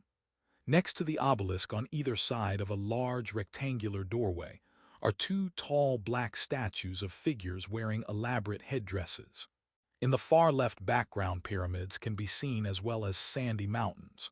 Figure 4:37. The Hebrews in Egypt. The Bible explains that, as represented in this monumental 19th century painting by the English artist Edward Poynter, the Hebrews were enslaved and oppressed in Egypt. Credit: Israel in Egypt by Guildhall Art Gallery / Wikimedia Commons, public domain. The Bible continues the story by explaining that the adult Moses discovered who he actually was and demanded that the Pharaoh release the Hebrews and allow them to return to Canaan. After experiencing a number of divine punishments issued by the Hebrew God, the Pharaoh reluctantly agreed. The Hebrews' flight from Egypt included a protracted trek across the Sinai Desert and into Canaan, during which they agreed to worship only the single God Yahweh and obey his laws. This period of their history is often called the Exodus, because it records their mass migration out of Egypt and eventually to Canaan. Once in Canaan, Moses' general Joshua led several military campaigns against the inhabitants, which allowed the Hebrews to settle the land. The details in the biblical account of the Hebrews' life in Egypt and their exodus from that kingdom have led some scholars to associate these stories with the period of Hyksos rule. It was then, during the Second Intermediate Period, that the Canaanites flooded into the Nile Delta and took control, and it may be that the story of Joseph and his family entering Egypt preserves a memory of that process. The exact time of the exodus from Egypt has been difficult for historians to determine for a number of reasons, not least of which is the fact that the Bible does not name the Egyptian pharaohs of the Exodus period. Yet some features of the biblical account indicate there was in fact some type of exodus. For example, Moses' name is Egyptian and not Hebrew, suggesting he came from Egypt. The Bible also names the two midwives who traveled with the group, leading some scholars to conclude there was some oral tradition about a very small group that may have crossed the Sinai into Canaan, though not the very large group described in the Bible. As for the story of the conquests of Joshua, the archaeological record simply does not support this. Even at the site of Jericho, extensive archaeological work has been unable to prove that the city was destroyed when, and in the way the Bible describes. This absence of strong evidence has led most to conclude that there likely was no conquest, and that there was already a population of Hebrews in Canaan who were later joined by a smaller group from Egypt. In their own words, what is in a name? Without archaeological or other evidence, historians have had to rely on the Hebrew Bible for clues about the Exodus. One possible hint comes from the Bible's book of Exodus, which describes the birth of Moses, his mother's effort to save him from slaughter, and his discovery and adoption by the Pharaoh's daughter, figure 4:38. A picture of a colorful painting is shown. A woman in an elaborate lavender dress is shown sitting on a palanquin. She has long black hair with a colorful band and holds a short whip and flowers in her hands. She is being fanned with decorative white feathers by men in long white robes standing on the ground. The palanquin is shown being carried by 6 men in the back clad in white cloths at their waists. They are all bald. She is looking happily at a basket being carried next to her by 2 women in white cloths tied at their waists and decorations around their neck and head. The basket is decorated with hanging flowers, and a baby with black hair lays in white blankets inside the basket. Blue flowers line the bottom forefront of the painting. Water lays behind the scene, and in the far background a sandy expanse can be seen littered with people, buildings, and trees. Figure 4:38. The infant Moses. This 1904 Anglo-Dutch painting, called The Finding of Moses, represents the biblical account of the Pharaoh's daughter discovering the infant Moses floating in a basket on the Nile. Credit: The Finding of Moses by Lawrence Almataid/Wikimedia Commons, public domain.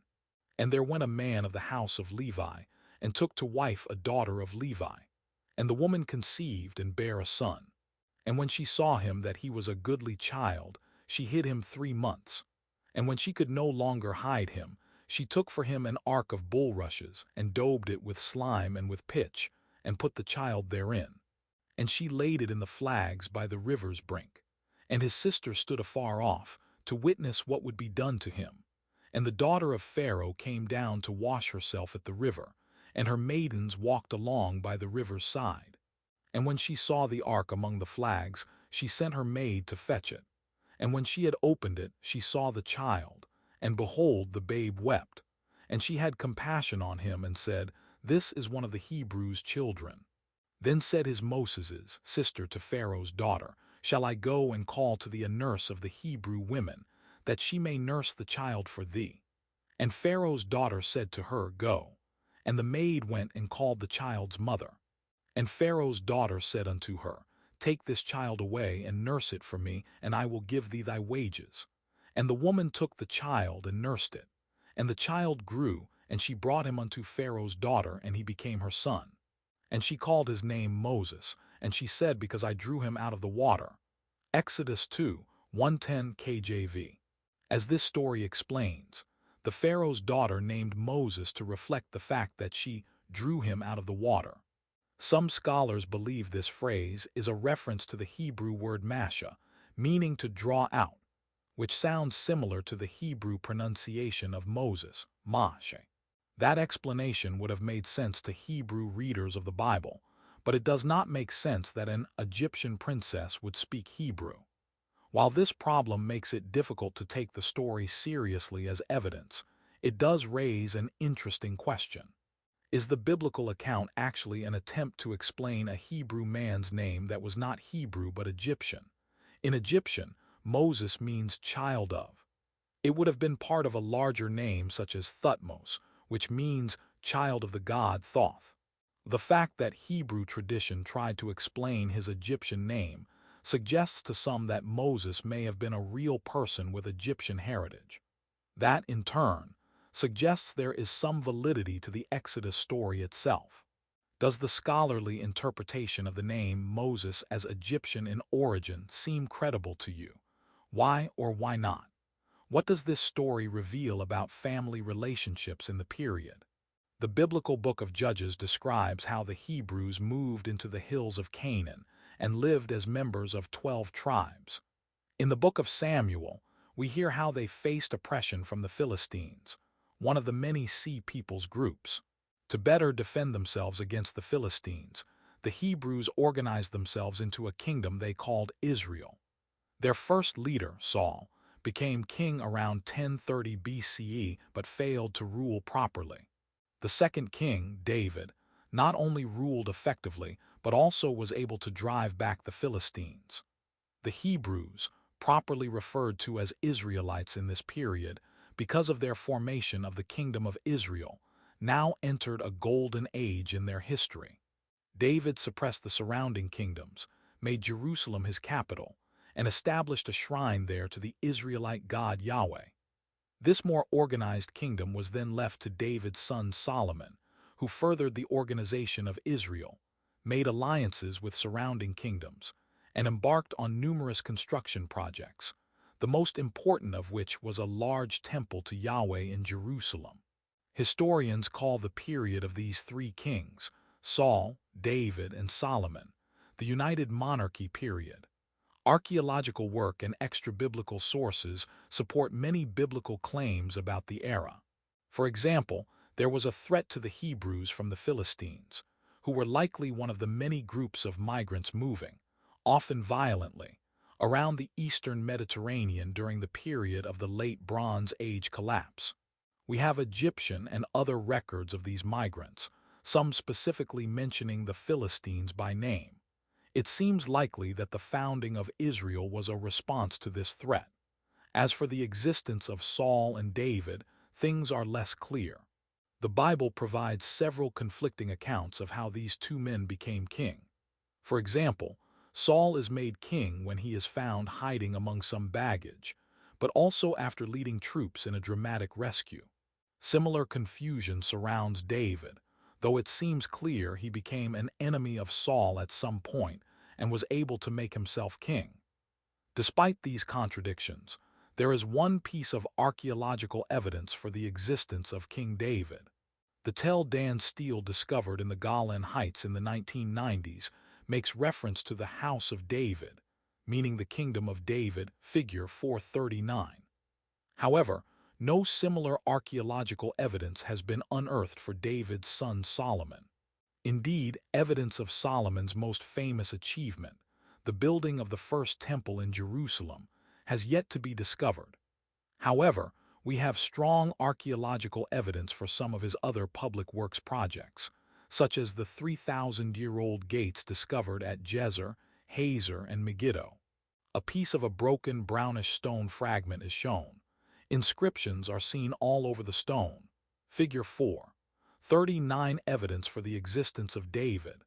This stone fragment from the Tel Dan stele dates from the 9th century BCE and was discovered in the 1990s. It includes an inscription that reads House of David, making it the only non-biblical source attesting to the existence of King David. Credit: Modification of work, Aramaic inscription on basalt monument Dan, 9th century BC, by Gary Todd/Flickr, CC01. 0. After the death of Solomon, the period of the United Monarchy came to an end, and Israel split into two kingdoms, Israel in the north and Judah in the south. This inaugurated the period of the divided monarchy, figure 4. 40. Jerusalem remained the capital of Judah, while Samaria was the capital of Israel. The northern kingdom was the larger and wealthier of the two and exerted influence over and sometimes warred with Judah.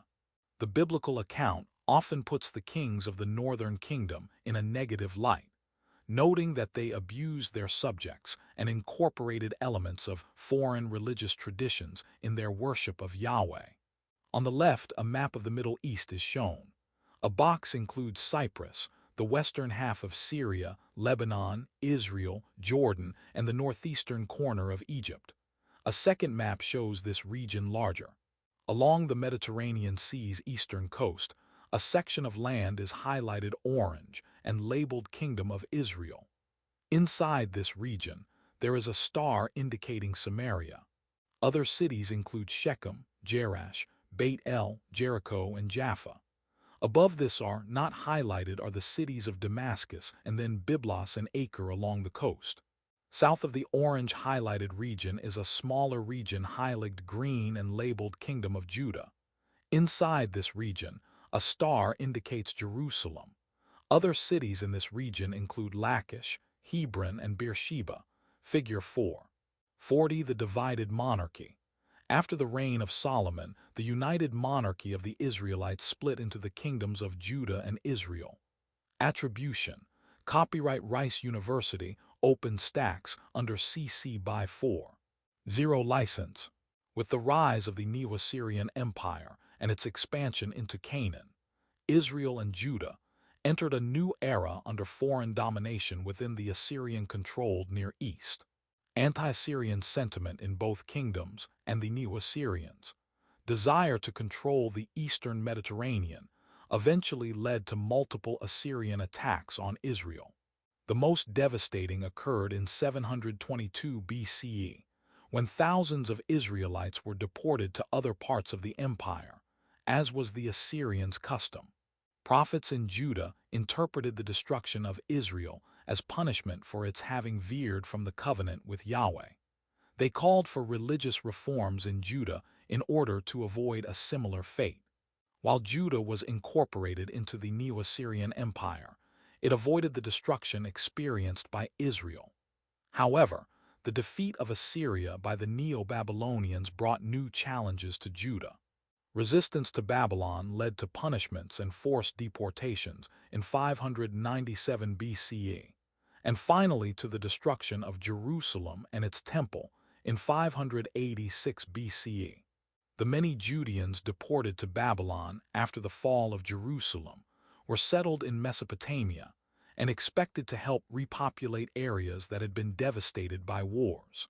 Many assimilated into Babylonian culture and became largely indistinguishable from other Mesopotamians.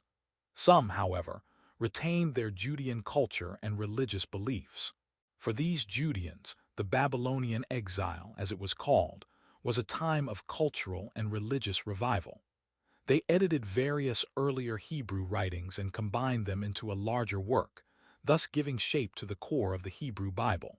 Finally, with the rise of the Persian Empire and its conquest of Babylonia, the Persian king Cyrus the Great permitted the unassimilated Judeans to return to Judah. They went in two major waves over the next few decades and began a process of reconstruction that eventually included the rebuilding of Yahweh's temple at Jerusalem. The culture of the Hebrews. The most salient feature of Hebrew culture during this period was its then unusual monotheism. The Bible suggests this tradition began with Abraham, who was said to have entered into a covenant with Yahweh as far back as 2100 BCE. With the emergence of Moses in the Bible, Hebrew monotheism really began to take shape. As the Bible explains, during the Exodus from Egypt, Moses was given the laws directly from Yahweh, including the command that only Yahweh be worshipped.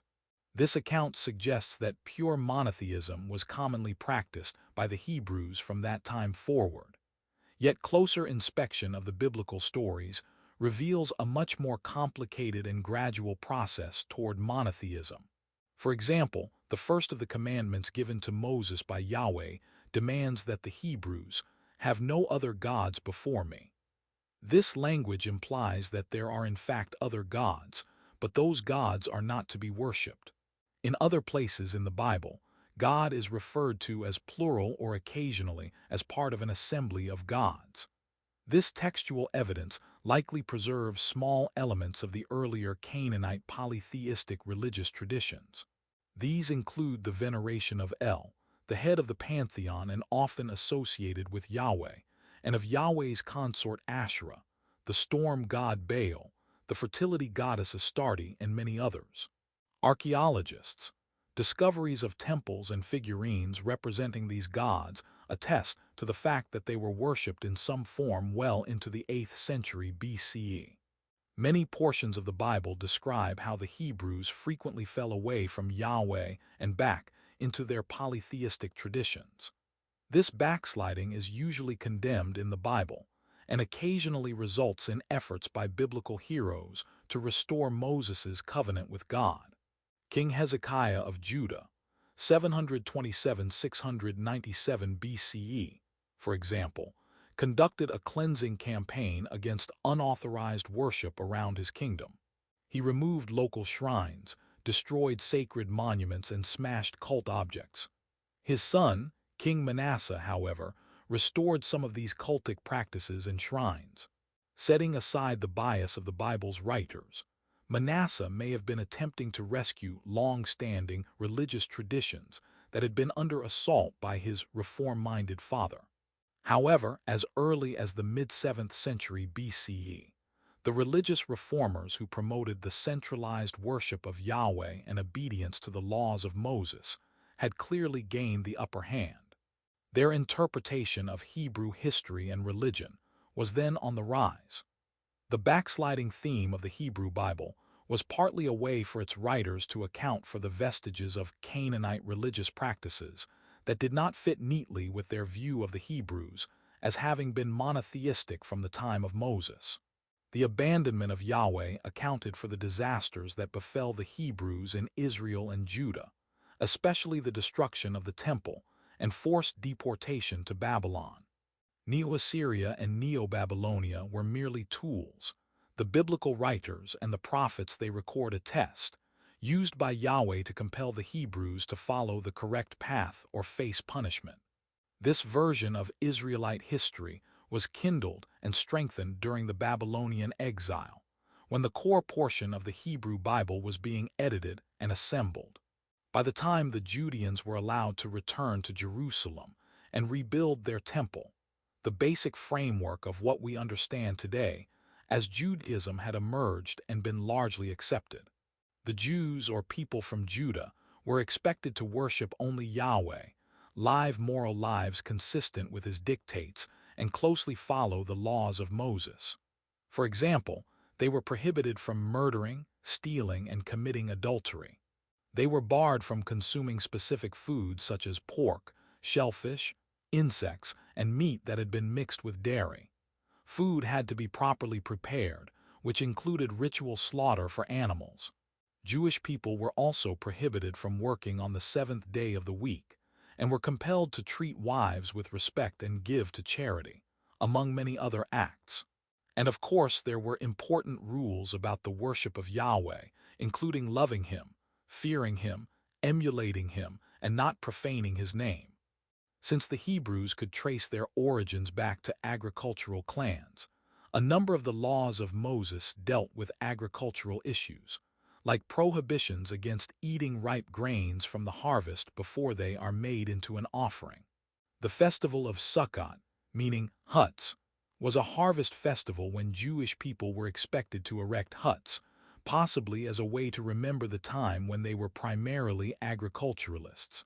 However, as the Hebrews grew in number and began living in cities and adopting urban occupations, these agricultural traditions were relegated primarily to symbolic religious practice. In cities, Jewish people found economic opportunities as craftspeople, traders, and merchants. As Jerusalem grew in the centuries after the Babylonian exile, their religion became ever more adapted to urban life. At the center of urban life in Jerusalem was the temple, completed around 515 BCE, figure 441. It included courtyards as well as an enclosed sanctuary with altars and a special location kept in total darkness, referred to as the Holy of Holies, where Yahweh was present. In the temple, the priests organized various religious festivals and performed elaborate rituals, including special sacrifices of animals supplied by worshippers seeking the favor of Yahweh.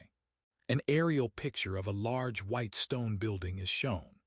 The building is tall and marbled gray and white with gold trim across the top and on the roof, as well as at the top of the 4 columns shown on the front. A large framed doorway shows golden doors. A tall white bricked wall surrounds the structure in a rectangle with windowed towers on the corners and in the middle on the long sides. A windowed wall with openings connects the towers on the sides and divides the area in half. In the lower portion, the inside wall has openings, and a framed opening with gold doors that lead to rounded steps and then to an open area.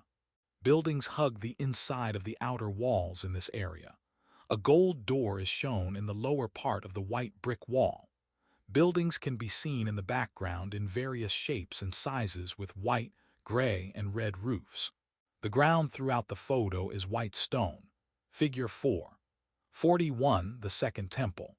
This contemporary model of the Second Temple complex in Jerusalem shows the way it would have looked after extensive expansions were completed in the 1st century BCE. Credit, Second Temple by Ariely /Wikimedia Commons, CC by 30.